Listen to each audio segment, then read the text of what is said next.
ওনাদের যে গ্রাম, এই যে চর বিরাটি, এটা বেশ ছায়া ঢাকা একটি গ্রাম। ওনাদের যেই বাড়িটা, এটা কিন্তু গ্রামের একদম মাঝখানে। ওনার বাবা একজন রেমিটেন্স যোদ্ধা, প্রবাসে হাড় ভাঙা খাটুনি খেটে কিন্তু অনেক টাকাই পাঠিয়েছেন আল্লাহর রহমতে। সেই টাকায় বাড়িতে একতলা একটি পাকা বাড়ি করা হয়। এই যে ওমর ফারুক ভাই, উনি কিন্তু এক ভাই এক বোন, অর্থাৎ বাবা মায়ের একমাত্র ছেলে, ওনার আরো একটি ছোট বোন রয়েছে। একটা পর্যায়ে হয় কি, একটা মেয়ের সাথে ওনার সম্পর্ক হয়ে যায়। একগুঁয়ে স্বভাবের কারণে পরিবারের অমতেই মেয়েটিকে বিয়ে করেন। মাশাআল্লাহ, ওনার ওয়াইফ দেখতে সুন্দরী, এটাই একটা কাল হয়ে গেল ওনার জন্য। আশেপাশে অনেকেই কিছু কিছু কথা বলতে লাগলো। সেটা কেমন? সেটা হচ্ছে যে ওনার মাকে, অর্থাৎ এই যে ওমর ফারুক ভাইয়ের মাকে এসে কিছু পাড়া প্রতিবেশীরা কুমন্ত্রণা দিচ্ছে যে, আপা, আপনার ছেলে তো এই যে মেয়েটাকে বিয়ে করছে, পছন্দ করে বিয়ে করছে, মেয়েটাও দেখতে সুন্দরী, দেখবেন যে এই মেয়েটা আপনার ছেলেকে এমন ভাবে বশ করে ফেলবে, আপনার ছেলেকে আপনার কাছ থেকে নিয়ে যাবে। আপনার মেয়েকে বিয়ে দিয়ে দিলে আপনি তো একা হয়ে যাবেন। তখন এই ছেলেকে নিয়ে যদি এই মেয়ে আলাদা হয়ে যায় বা আপনাকে বের করে দেয়, আপনার হাজবেন্ড এত কষ্ট করে বিদেশ থেকে টাকা পাঠিয়েছে, তাকে যদি বঞ্চিত করে, আপনাদের হাজবেন্ড ওয়াইফকে যদি বাইরে বের করে দেয়, তখন কি হবে?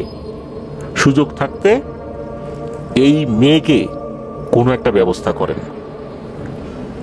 এদিকে শুরুর দিকে কিন্তু এই ওমর ফারুক ভাইয়ের মা ওমর ফারুক ভাইয়ের স্ত্রীর সাথে ভালো ব্যবহারই করতেন, কিন্তু আরেকটা ব্যাপার ছিল, সেটা হচ্ছে যে ওমর ফারুক ভাইয়ের মা কিন্তু আগে থেকেই একটু বেশ মেজাজি স্বভাবের ছিলেন। কেননা যেহেতু এই ওমর ফারুক ভাইয়ের বাবা বেশ অনেক বছর বিদেশে থাকতেন, পরিবারকে শক্ত হাতে ওনার মাকেই সামলাতে হতো। এই জন্য মেজাজ গরম না করেও তো উপায় নাই, তা না হলে তো উনি ওনার ছেলে মেয়েদেরকে মানুষ করতে পারবেন না। এই জন্যই মূলত উনি বেশ কঠোর ছিলেন। এদিকে কঠোর হৃদয়ে হলেও নিজের ছেলের বউর সাথে তো অতটা কঠোরতা উনি দেখাতে পারছিলেন না। প্রবলেমটা হয়ে গেল হচ্ছে এই পাড়া প্রতিবেশীদের কারণে ওনার মনের মধ্যে সেই কঠোরতা আবার জেগে উঠল। এই একই কঠোরতা যখন উনি ওনার ছেলের বউর সাথে দেখাতে গেলেন, তখনই বাঁধল বিপত্তি। এদিকে ছেলের বউর সাথে শাশুড়ির নিত্য নৈমিত্তিক ঝগড়া লেগেই থাকে। পান থেকে চুন খুসলেই, ওই যে আমরা বলি না যে পান থেকে চুন খুসলেই ঝামেলা শুরু হয়, ওরকম ঝামেলা শুরু হয়ে গেল। এদিকে কি হলো, এই ওমর ফারুক ভাইয়ের স্ত্রী সেও বলতেছে যে, কি ব্যাপার, তোমার মা এরকম আচরণ করে কেন? মানে সংসারে যেটা হয় আর কি, সারাটাক্ষণ, অর্থাৎ যখন তারা ঘুমিয়ে থাকেন এই সময়টা বাদে সারাক্ষণ এই হই হট্টগোল ঝগড়া চেঁচামেচি লেগেই থাকে। আর ওমর ফারুক ভাইও খেয়াল করেছিলেন, এই ঝগড়া বাঁধানোর মূলে কিন্তু ছিলেন তার মাই। ইচ্ছাকৃতভাবেই উনি এই কাজটি করতেন। এর পিছনে একটা উদ্দেশ্যও ছিল, তা হচ্ছে এই ধরনের সমস্যার কারণে ওনার ছেলের বউ যেন ওনার ছেলেকে ডিভোর্স দিয়ে চলে যায়, এরপর উনি ওনার পছন্দ মতো একটা মেয়েকে নিয়ে আসবেন, তার সাথে যা খুশি তাই করতে পারবেন, এরকম একটা ইচ্ছা ছিল। এই যে এত কাহিনী করছেন উনি ইচ্ছাকৃতভাবে, কাজ তো হয় না। তার ছেলে তার স্ত্রীকে ছাড়ে না, এদিকে ছেলের বউ তার স্বামীকে ছাড়ে না। যখন দেখলেন কোনো কাজ হচ্ছে না, এরপর ঘটলো আর একটা ঘটনা। সেটা হচ্ছে যে ওই প্রতিবেশী একজন ব্যক্তি, এই মহিলা আবার কি করতো, নিজের পরিবারে সবসময় কালো জাদুর চর্চা করত। কালো জাদুর চর্চা করা বলতে উনি নিজে কোনো কবিরাজ ছিলেন না, তান্ত্রিক ছিলেন না, কিন্তু পরিবারে কোনো সমস্যা হলেই কোনো কবিরাজের কাছে গিয়ে কালো জাদুর আশ্রয় নিতেন। তো এই মহিলার কাছে যখন ওমর ফারুক ভাইয়ের মা গেলেন, বললেন যে এই ব্যাপার, আমার ছেলে তো তার বোর কথা ছাড়া নড়েও না চড়েও না, এরকম বিভিন্ন ধরনের কথাবার্তা বললে, তখন ওই মহিলা বলেন যে, আরে এটা তো খুব একটা সাধারণ বিষয়, এই সমস্যা কাটানো তো কোনো ব্যাপারই না, আপনি আপনার ছেলে আর ছেলের বোর মাঝখানে বিচ্ছেদের জাদু করে দেন, তাহলেই তো হয়ে যায়। যখন এই বুদ্ধি দিয়েছেন, তখন তো ওমর ফারুক ভাইয়ের মা এই জিনিসটা মাথায় নিয়েছেন, শয়তান তাকে ধোঁকা দিয়ে দিয়েছে। উনিও চিন্তা করলেন, আসলেই তো তাই, এত ঝামেলা করে লাভটা কি, প্রতিদিন ঝগড়াঝাটি করে লাভটা কি, এতে জাদুটোনা করে ফেলি, ছেলের বউ ছেলের থেকে চলে যাক, কেউ কাউকে দেখতে পারবে না, ডিভোর্স হয়ে যাবে, ঝামেলা চুকে গেল। তখন উনি এই পদ্ধতিটাই অবলম্বন করলেন। উনি যেটা করতেন সেটা হচ্ছে, এই যে ওমর ফারুক ভাইয়ের স্ত্রী, উনি যখন চুল আঁচড়াতেন তখন দেখা যেত যে চিরুনির সাথে চুল থাকে, এই চুলগুলো উনি খুলে কোনো জায়গায় ফেলে দিতেন, বা মানুষ যখন হাঁটাচলা করে তখন তো এমনিতেও ফ্লোরের উপর চুল পড়ে থাকে, এই চুলগুলো ওমর ফারুক ভাইয়ের মা সংগ্রহ করতে থাকলেন। এরপর ওনার স্ত্রী যখন নখ কাটতেন, এই নখগুলো উনি সংগ্রহ করতেন। এগুলো সংগ্রহ করতে করতে যখন মোটামুটি জমে গেছে অনেকটাই, এরপর মূলত এটা উনি কবিরাজের কাছে নিয়ে গেলেন, যেই কবিরাজের সন্ধানটা ওই প্রতিবেশী দুষ্টু মহিলাই দিয়েছিল। এরপর কালো জাদু করা হলো এগুলো দিয়ে। এর মধ্যে কিন্তু বেশ অনেকগুলো দিনই কেটে গেছে। ওমর ফারুক ভাইয়ের একটা ফুটফুটে কন্যা সন্তানও হয়েছে। তো এরপর যখন এই কালো জাদুর প্রভাবটা পড়তে শুরু করলো, তখন দেখা গেল যে যেই মানুষটা তার হাজবেন্ড ছাড়া কিছুই বুঝতো না, তার হাজবেন্ডকে দেখলেই সে তেলে বেগুনে জ্বলে উঠতো, হাতের কাছে যা থাকতো সেটা দিয়েই নাকি মারতে আসতো। ওমর ফারুক ভাই এটাই বলেছেন যে হাতের কাছে কোনো জিনিস আছে, তেরে আসছে মারার জন্য, তোকে দেখলে আমার শরীর জ্বলে যায়, তোকে দেখলে আমার শরীর ঘিন ঘিন করে, তোর শরীর থেকে দুর্গন্ধ আসে, এই ধরনের কথা। অথচ ওনার শরীর থেকে দুর্গন্ধ আসার কোনো কথাই নাই। গোসল করে আসছেন, কোনো কারণে শরীরে পারফিউম দিয়েছেন, এরপরও তার স্ত্রী বলছে তার শরীর থেকে নাকি দুর্গন্ধ আসছে, তার কাছেই আসা যায় না, এরকম বলে আর কি। তোর কাছে কে, মানে তুই তুকারি করে কথা বলা শুরু করেন আর কি।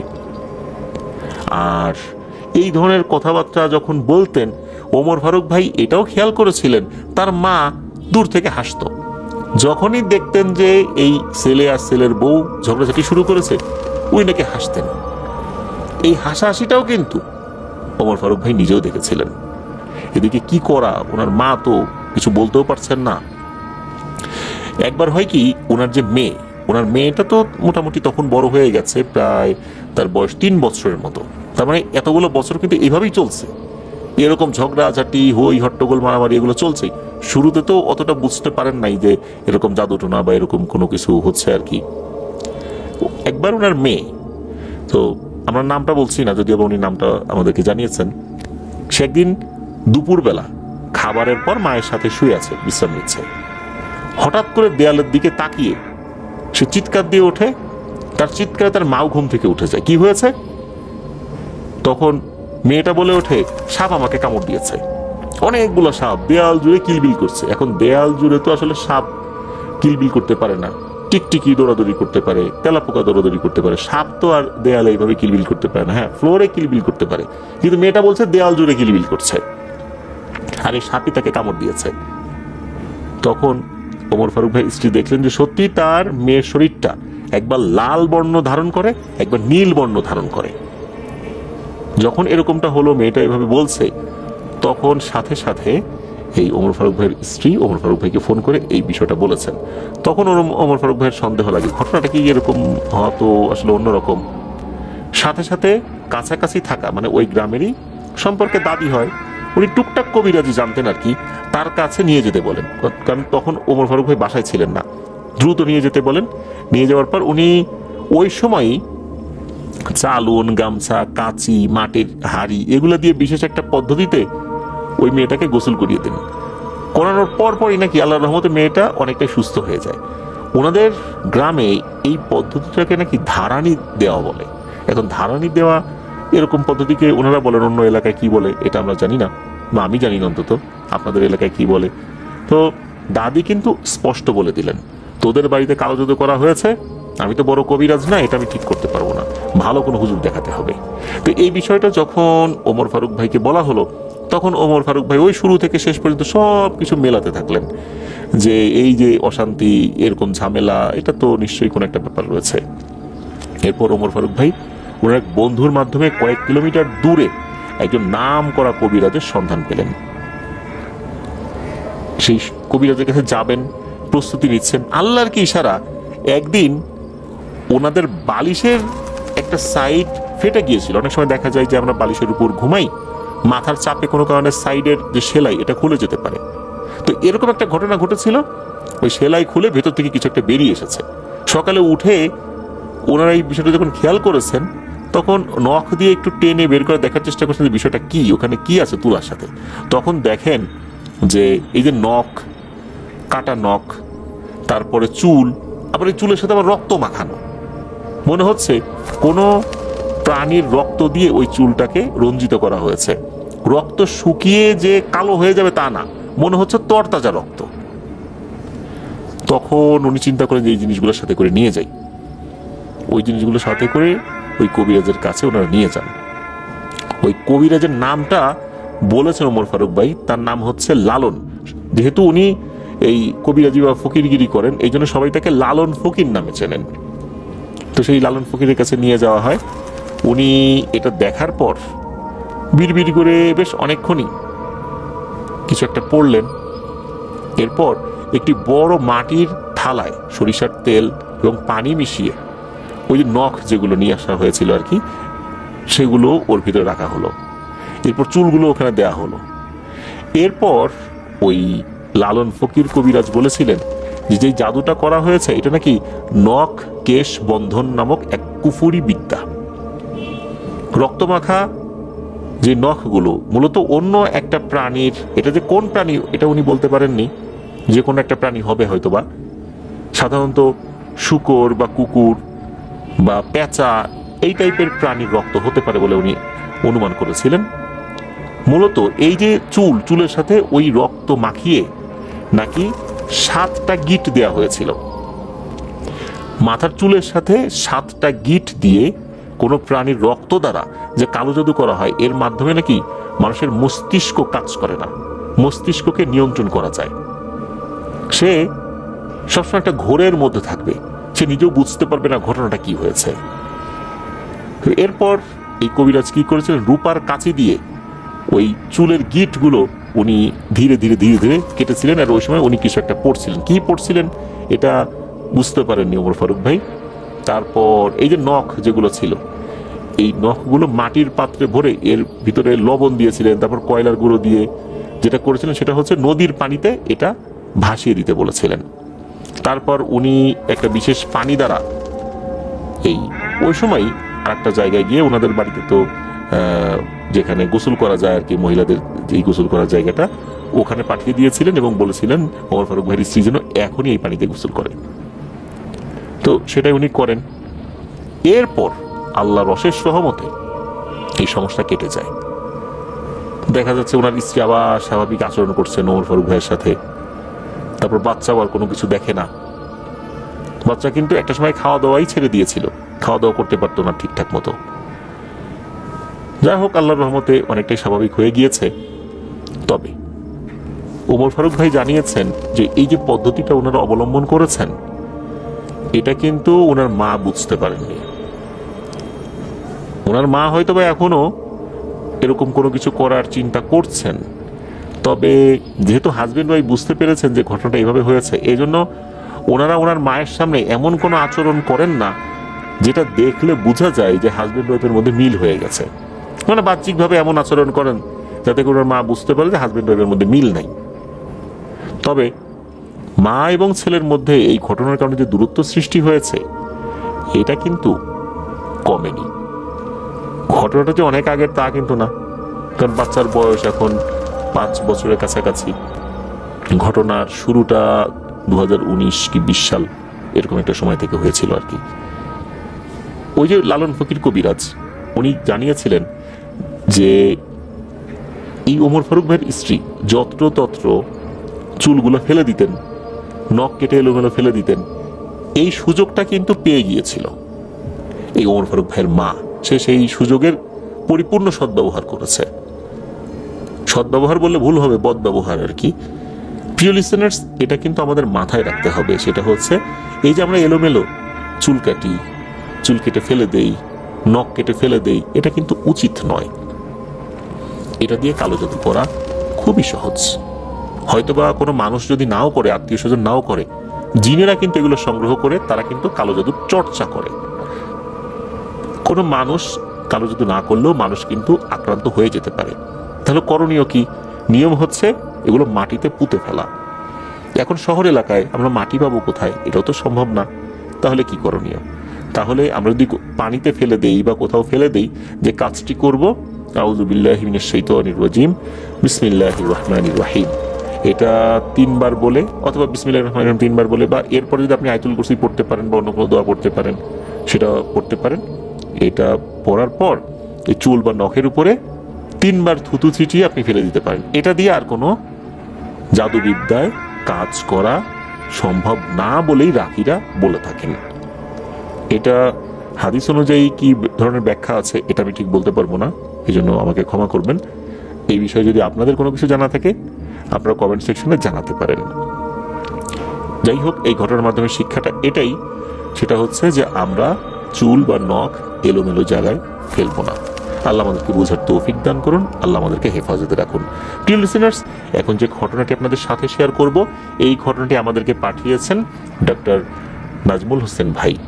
ওনার বাড়ি কুমিল্লা জেলার সদর উপজেলাতেই। উনি বর্তমানে কুমিল্লার নাম করা একটি প্রাইভেট হসপিটালে প্র্যাকটিস করছেন, সেই সাথে বিভিন্ন চেম্বারেও রুগী দেখছেন। উনি জানিয়েছেন যে ঘটনাটি 2012 সালের, তখন উনি কেবল মেডিকেল কলেজের ফার্স্ট ইয়ারে অধ্যয়নরত রয়েছেন। ঘটনাটি ঘটেছিল ওনার বন্ধুর ছোট ভাইয়ের সাথে। ঘটনাটির স্থান কিন্তু খুবই ফেমাস একটা জায়গায়, কুমিল্লার কান্দিরপাড় নামক স্থান। কান্দিরপাড়ে কিন্তু একটি নাম করা বেসরকারি হসপিটাল রয়েছে, টাওয়ার হসপিটাল, আর এটার পাশেই হিন্দুদের একটি স্থাপনা রয়েছে। এটা হিন্দুদের তীর্থস্থানও বলা যেতে পারে। ওই টাওয়ার হসপিটালের পাশেই একটা বহুতল ভবনে এই নাজমুল ভাইয়ের বন্ধুর পরিবার বসবাস করত। তার মা বাবা, তারপরে তার বন্ধু, তার ছোট ভাই, মানে তার পরিবারে আরো বেশ কয়েকজন ছিল, তারা সেখানে বসবাস করতেন। একদিন সন্ধ্যাবেলায় কি হয়, এই বন্ধুর ছোট ভাই, যার বয়সের সময় 7 কি 8 বছর, সে ছাদ থেকে একটা ইটের টুকরো ছুঁড়ে মারে ওই যেই তীর্থস্থান যেটা, এটার মাঠের দিকে। মাঠের এক কোনায় গিয়ে ইটটা পড়ে। ওখানে কিন্তু কোনো লোকজন ছিল না, কোনো মানুষের গায়েও পড়েনি। ওই দিন সন্ধ্যার পর থেকেই হঠাৎ করে এই বাচ্চার শরীরটা খিঁচুনি দিয়ে ওঠে, এমন খিঁচুনি, চোখ উল্টে যাচ্ছে, শরীর বাঁকা হয়ে যাচ্ছে, ছটফট করছে। এটা দেখে সাথে সাথে ওনারা এই টাওয়ার হসপিটালে নিয়ে যান। টাওয়ার হসপিটালে নিয়ে যাওয়ার পর সেখানে যারা ডাক্তাররা ছিলেন তারা তাদের সাধ্য অনুযায়ী সর্বোচ্চ চিকিৎসা দেওয়ার চেষ্টা করছিলেন। তারা বুঝতেই পারছিলেন না সমস্যাটা কি। তারা বুঝতে পারলেন একটা পর্যায়ে এসে যে আসলে ওনার রোগ ধরতে পারছেন না। খিঁচুনি হওয়ার যে সমস্ত কারণগুলো রয়েছে এর কোনোটাই তার মধ্যে উপস্থিত নাই। তাহলে কেন এমনটা হচ্ছে? যেহেতু ওনারা ডাক্তার, ওনারা তো বলতে পারেন না এখন হসপিটাল থেকে নিয়ে যান, গিয়ে হুজুর কবিরাজ দেখান। এটা তো তাদের পেশাগত বিষয়ের সাথে আসলে যায় না, ওনারা চাইলেও বলতে পারেন না। ইশারা ইঙ্গিতে কিছুটা বোঝানোর চেষ্টা করেছিলেন কোনো একজন ডক্টর, এছাড়া কিন্তু এগুলো আসলে বলা যায় না তাদের জায়গা থেকে। এদিকে এই বাচ্চার পরিবারও বুঝতে পারছেন ঘটনাটা কি, কেননা সে যখন ওই ইটটা ছুঁড়ে মেরেছিল তখন তার সাথে আরো বেশ কয়েকজন ছিল। ওনারা তো বুঝতে পারছেন যে এই ঘটনার পর থেকে এই সমস্যা নিশ্চয়ই ওইটাই হয়েছে, যেটা তারা সন্দেহ করতেছে, কোনো একটা প্যারানরমাল ঝামেলা হয়েছে ওই ইট ফেলার কারণে। তারা বাচ্চাটাকে বাসায় নিয়ে আসে। বাসায় নিয়ে আসার পর হুজুর ডাকে, হুজুর এসে ঝাড়ফুঁক করান, রুকিয়া করান। রুকিয়া করানোর পর এই বাচ্চার শরীরে জিন এসে হাজির হয়। তখন ওই জিন বলে যে তার একটা পরিবার ওখানে বসবাস করে, সে যখন সন্ধ্যার সময় ইটটা নিক্ষেপ করেছে নিচে, তখন ওই পরিবারের একজন সদস্যের গায়ে এসে ইটটা পড়েছে, একদম মাথায় এসে পড়েছে। সে আহত হয়েছে, মারা যায়নি, তবে আহত হওয়ার কারণে এই পুরো পরিবার এই বাচ্চার উপরে প্রচন্ড রকমের রেগে আছে। এই কারণেই মূলত তার উপর আসর করেছে, আর তারা যাবে না। এই বাচ্চার একটা বড় ধরনের ক্ষতি করবেই। হুজুর কোনো মতে রুকিয়া করে একটা তাবিজ বেঁধে দিয়ে চলে গেছেন। এরপর এই সমস্যার সমাধান তো দূরের কথা, সমস্যারও বাড়ে। প্রথমে তো এরকম সমস্যা হয়েছে, এরপর যেই বাচ্চাটা, সেই বাচ্চা কিন্তু বাস্তবে বিভিন্ন জিনিস দেখছে। সে দেখছে যে কিছু অবয়ব তার সামনে চলে আসে, হাত পা গুলো একদম চিকন শুকনা, নখগুলো বাঁকানো, চেহারাটা কঙ্কালের মতো অনেকটা। এগুলো উড়ে উড়ে ফ্যানের উপরে বসে, ফ্যানের পাখার উপর বসে, এখান থেকে উড়ে ওখানে যায়, ওখান থেকে উড়ে এখানে আসে, একটা ফার্নিচারের উপর থেকে অন্য ফার্নিচারের উপরে যায়, এইভাবে রুমের মধ্যে ঝাপাঝাপি করে। এই জিনিসগুলো এই বাচ্চার শরীরে সরাসরি ঢুকে কথা বলতে থাকে। এই বাচ্চার সাথেও কথা বলে, আর বাচ্চার শরীরে ঢুকেও কথা বলে। ওই পরিবারের লোকজন এটা আবার শোনে। যখন যেই জিনিসটা ঢোকে সে তার কণ্ঠে কথা বলে, কণ্ঠ চেঞ্জ হয়ে যায়। এর মধ্যে দেখা গেল একটা মুসলিম জিন তার শরীরে এসেছে। তখন ওই পরিবারের লোকজন বলে যে তুমি মুসলিম বলতেছো নিজেকে, তাহলে কেন এই বাচ্চার শরীরে আসলো, তোমার কি ক্ষতি করলো? তখন সেই জিনটি জানায় তার নাম হচ্ছে জিলকত। সে অনেক ছোটবেলা থেকেই এই পরিবারের সাথেই বড় হয়েছে, এই পরিবারই তাকে বড় করেছে। যেহেতু এই পরিবারের সদস্যদের মধ্যে একজন আহত হয়েছে, তাই সেও এই বাচ্চাকে প্রভাব বিস্তার করতে বাধ্য হচ্ছে। কিছু করার নাই, এটা তাকে করতেই হবে, সেও এই পরিবারেরই সদস্য। এদিকে এই সমস্যা এত হচ্ছিল, এই বাচ্চার শরীর তাবিজ কবজ একদম ভরে গেছে। হেন কোনো হুজুর নাই যার সন্ধান পাওয়ার পরে ওনারা জান নাই, কোনো লাভ হচ্ছে না, কিছুতেই কিছু হয় না, সমস্যা যায় না। ওনারা ভারতেও গিয়েছিলেন। ভারতে যাওয়ার পর সেখানে বিভিন্ন শক্তিশালী তান্ত্রিক হিসেবে যারা পরিচিত তাদের সাথেও কথা বলেছেন, তাদেরকে দেখিয়েছেন, কোনো লাভ হয়নি, কোনো লাভ নাই। অনেক বড় বড় হুজুর দেখিয়েছেন ভারতেও, কোনো লাভ হয়নি। আবার তাকে দেশে নিয়ে আসা হয়। যখনই নাকি জিন হাজির হয়ে তার শরীরে ঢুকতো, তখন বলে উঠতো, এই তোর বাচ্চার রুহকে তো এখন নর্দমায় ফেলে দিয়ে আসছি, অমুক জায়গা ফেলে দিয়ে আসছি, তমুক জায়গা ফেলে দিয়ে আসছি, এটা বলতো।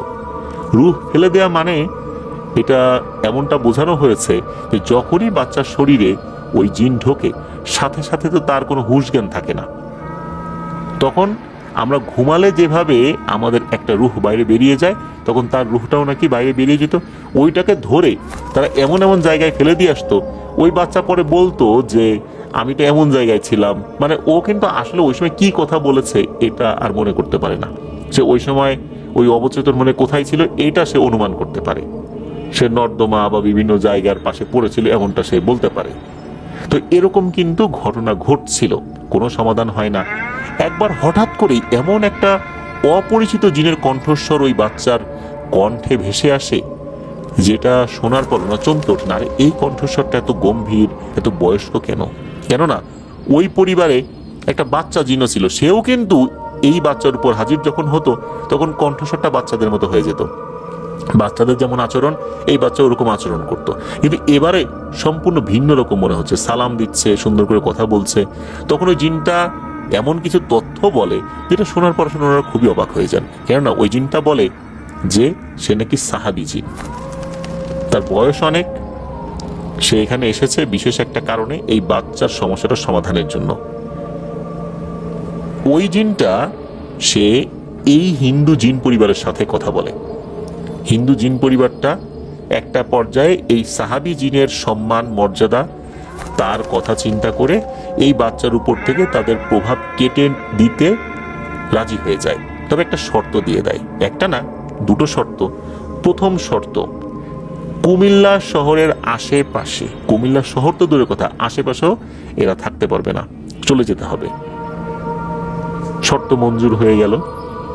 আর সামান্য কিছু জিনিস যেমন মিষ্টি বা এই টাইপের জিনিস তারা চেয়েছিল, এটাও দিয়ে দেওয়া হয়। এরপর ওই পরিবার কুমিল্লা ছেড়ে ঢাকাতে চলে আসে। ওই কান্দিরপাড় এলাকার আশেপাশেও ওনারা যান নাই।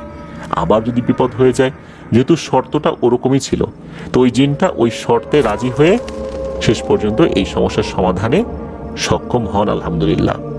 সম্মান এবং মর্যাদার কারণে ওই হিন্দু জিন পরিবারও ওই সাহাবী জিনের কথা রাখেন। এভাবেই সমস্যাটা সমাধান হয়েছিল। এটাই ছিল ঘটনা। প্রিয় লিসেনার্স, এই ঘটনা থেকে কিন্তু খুবই গুরুত্বপূর্ণ দুটি শিক্ষা আমরা পেলাম। প্রথম শিক্ষা, যে কোনো জায়গায় হুটহাট করে কোনো ধরনের জিনিস ছুঁড়ে ফেলা যাবে না। কফ, থুতু, সর্দি, কাশি, ময়লা পানি, এঁটো পানি, তারপর বিভিন্ন জায়গায় হুটহাট করে কেউ জল বিয়োগ করতে বসে যায়, এটাও ঠিক না। অন্ধকারে ঝোপঝাড়ে, অন্ধকারে গাছের মাথায়, এই সমস্ত জায়গায় ঢিল ছোড়া কিন্তু অনেকেরই বদ অভ্যাস রয়েছে। অনেকেই দেখা যাচ্ছে যে একটা বিড়াল যাচ্ছে, কুকুর যাচ্ছে, ঢিল একটা নিয়ে তার গায়ে ছুঁড়ে মারছে। এমনও দেখা গিয়েছে সম্পূর্ণ মানে বিনা প্রয়োজনে পানিতে ঢিল ছুঁড়ে মারছে। শুধু তাই না, পানির উপর দিয়ে কোনো একটা প্রাণী যাচ্ছে, একটা ব্যাঙ যাচ্ছে বা গুইসাপ যাচ্ছে, নিজের এইমটা প্র্যাকটিস করার জন্য ওই প্রাণীটার গায়ে ঢিলটা ছুঁড়ে মারছে। প্রাণীটা মারা গেল। কি অপরাধ ছিল তার? কোনো অপরাধ নাই। সে কোনো ক্ষতিকর প্রাণীও না, সে কারো ক্ষতিও করছে না ওই সময়। তাহলে কি অপরাধে তাকে মরতে হলো? জাস্ট একটা মজার কারণে। অনেকে বন্ধুদের সাথে বাজি ধরে ইয়ারগান দিয়ে বা গুলতি দিয়ে পাখি শিকার করে, সেই পাখি তারা খানও না, ওভাবেই তাদের ডেড বডি পড়ে থাকে। এগুলো উচিত নয়, এগুলো সম্পূর্ণ অনুচিত।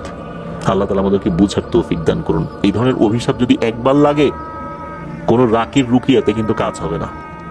এগুলো গজব আকারে যদি আসে মানুষের উপরে, তাহলে কিন্তু রুকিয়াতে এগুলো যায় না।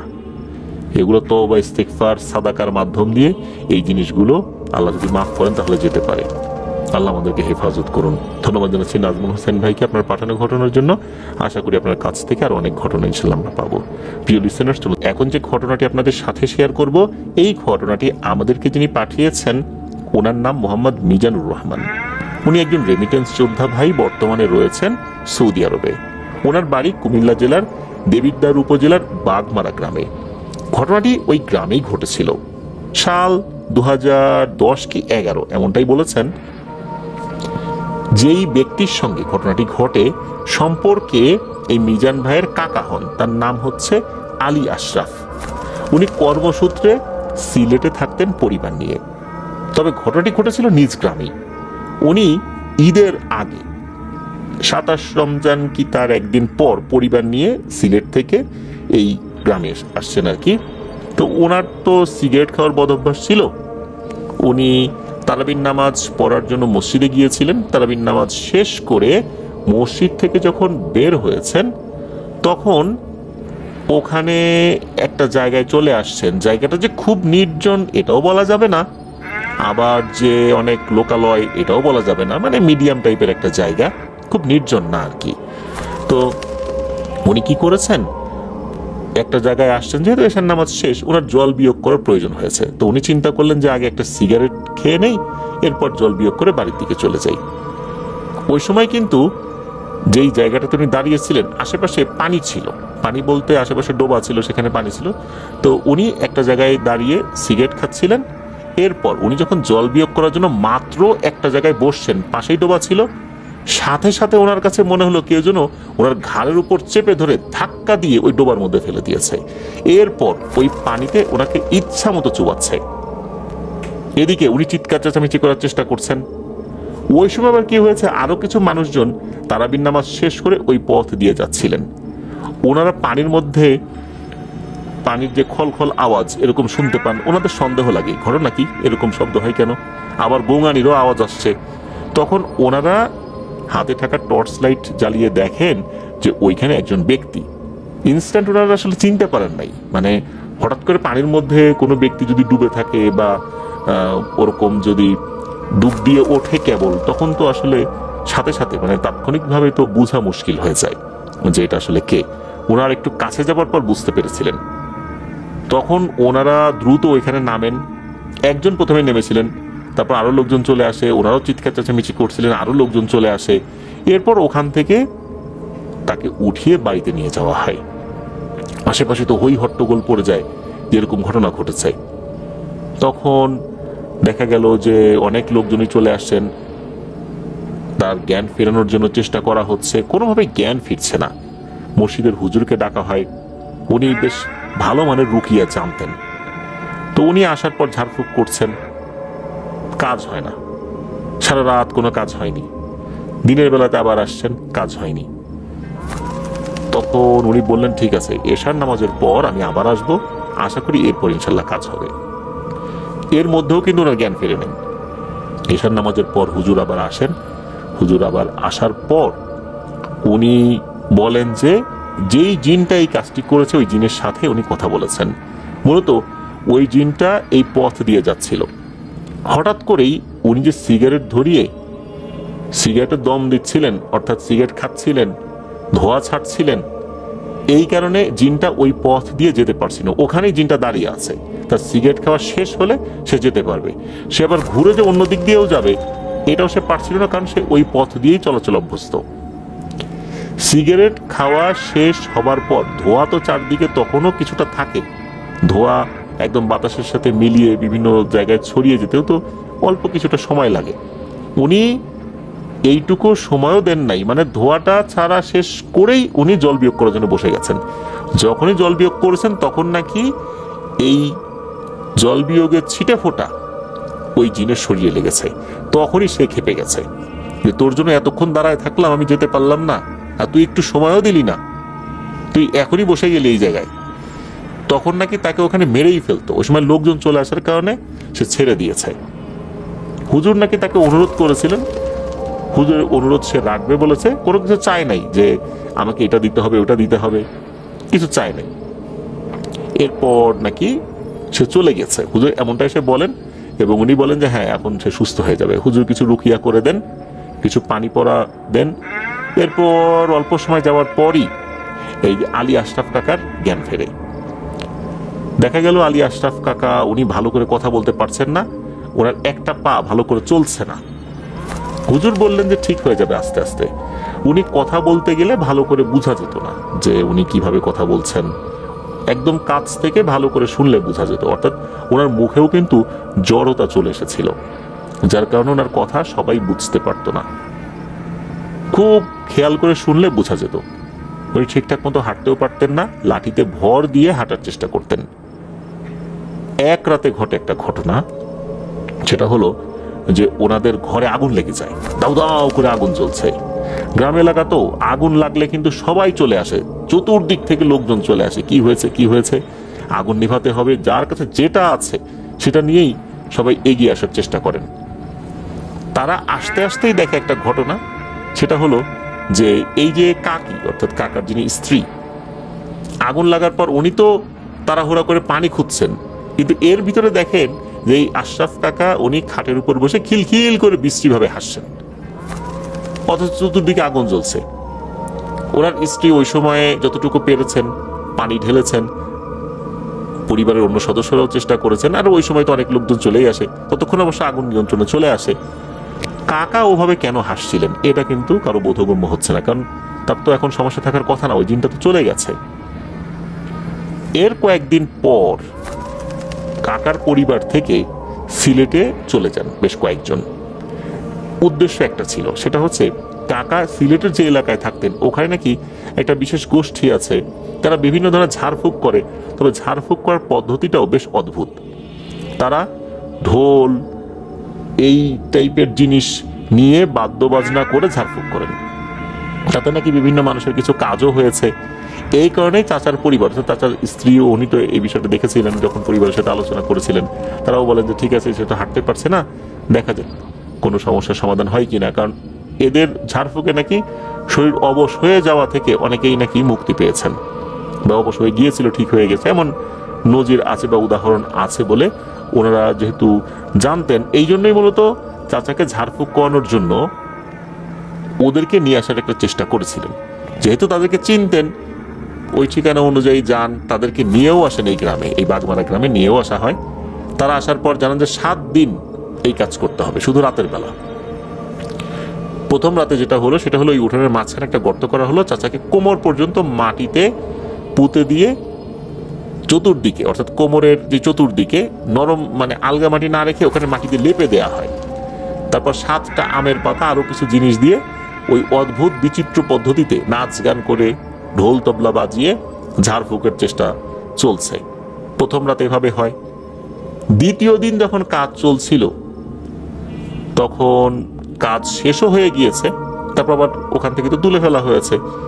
চাচা বলেন যে উনি ওয়াশরুমে যাবেন, যেহেতু ঠিকঠাক মতো উনি হাঁটতে পারতেন না। তবে বিষয়টা এরকম না যে উনি কারো মানে সাহায্য সহযোগিতা নিয়েই সবসময় চলতে হতো। তো ওয়াশরুমে গিয়েছেন, ওয়াশরুম থেকে ঠিকঠাক মতো ফ্রেশ হয়ে বেরো হয়ে এসেছেন। এরপরে হঠাৎ করে তার গলা দিয়ে রক্ত পড়া শুরু হয়, অর্থাৎ রক্ত বমি শুরু হয়ে গেছে, শুধু রক্ত আর রক্ত। সবার সামনেই ছটফট করতে করতে উনি মারা যান। ওখানে যারা ঝাড়ফুঁক করার জন্য আসছেন তারাও বেশ অবাক হয়ে যান। এরপর হুজুরকে ডাকা হয়। ওই হুজুরকে ডাকা হলে উনি নাকি প্রথমে আসতে চাচ্ছিলেন না। কারণ কি, উনি কেন আসতে চাচ্ছিলেন না? হুজুর মানে উনি পরে জানালেন যে এই যে যাদেরকে নিয়ে আসা হয়েছে এদেরকে নিয়ে আসাটা ঠিক হয়নি। আর জিন সে প্রতিশ্রুতি রক্ষা করেনি, কারণ তার মনের মধ্যে অন্য জিনিস ছিল। যেহেতু সে কোনো কিছু নেয়নি, এমনিতেই চলে গেছে, এই জন্য হুজুর বিষয়টা কিন্তু অবজার্ভ, অর্থাৎ উনি পর্যবেক্ষণে রেখেছিলেন যে আসলে বিষয়টা কি হয়, বিষয়টা কোন দিকে মোড় নেয়। এর মধ্যে এই ব্যক্তিদেরকে যখন সিলেট থেকে নিয়ে আসা হয়েছে এবং এইভাবে এই উদ্ভট পদ্ধতিতে যখন ঝাড়ফুঁক চলছে, বিষয়টা হুজুর আসলে মোটেও ভালোভাবে নেন নাই। এই জন্য হুজুরকে ডাকলে উনি আসতে চান নাই। হুজুর চিন্তা করেছেন যে এই আলী আশরাফ কাকার পরিণতির জন্য তার পরিবারের সদস্যরাই দায়ী। এই কারণে দায়ী যে তারা হুজুরের সাথে পরামর্শ না করে এই ধরনের একটা আজব পদ্ধতিতে ঝাড়ফুঁক করাতে গিয়েছিলেন। আর এই কারণেই মূলত তার মৃত্যুটা আরো দ্রুত হয়েছে। হুজুর যদি পদ্ধতিটা সম্পর্কে ভালো মতো অবগত না হতেন, অবগত বলতে বোঝাচ্ছি যে এই যে যেই পদ্ধতিতে কাজটি করা হয়েছে, এটা তো হুজুর আসলে ওইভাবে ভালো করে জানতেন না যে কোন পদ্ধতিতে, শুধু এতটুকুই হুজুর জেনেছিলেন এই ধরনের বিচিত্র পদ্ধতিতে তার চিকিৎসা চলছে। এটা তো আসলে শরিয়া এলাও করে না এই ধরনের পদ্ধতিটা। হুজুর মনক্ষুণ্ণ হন এবং এই কারণে হুজুর এই বিষয়ে তার জিনিসদের সাথে আলোচনা করেননি। তার পরিবার যেটা ভালো মনে করে সেটাই তো বেছে নিয়েছে, আমার সাথে তার পরামর্শ করেনি। আমি এখন আগ বাড়িয়ে কিছু করতে যাব, তখন আর একটা সমস্যা হতে পারে। এই জন্য হুজুর এই বিষয়টা নিয়ে আর আগান নাই।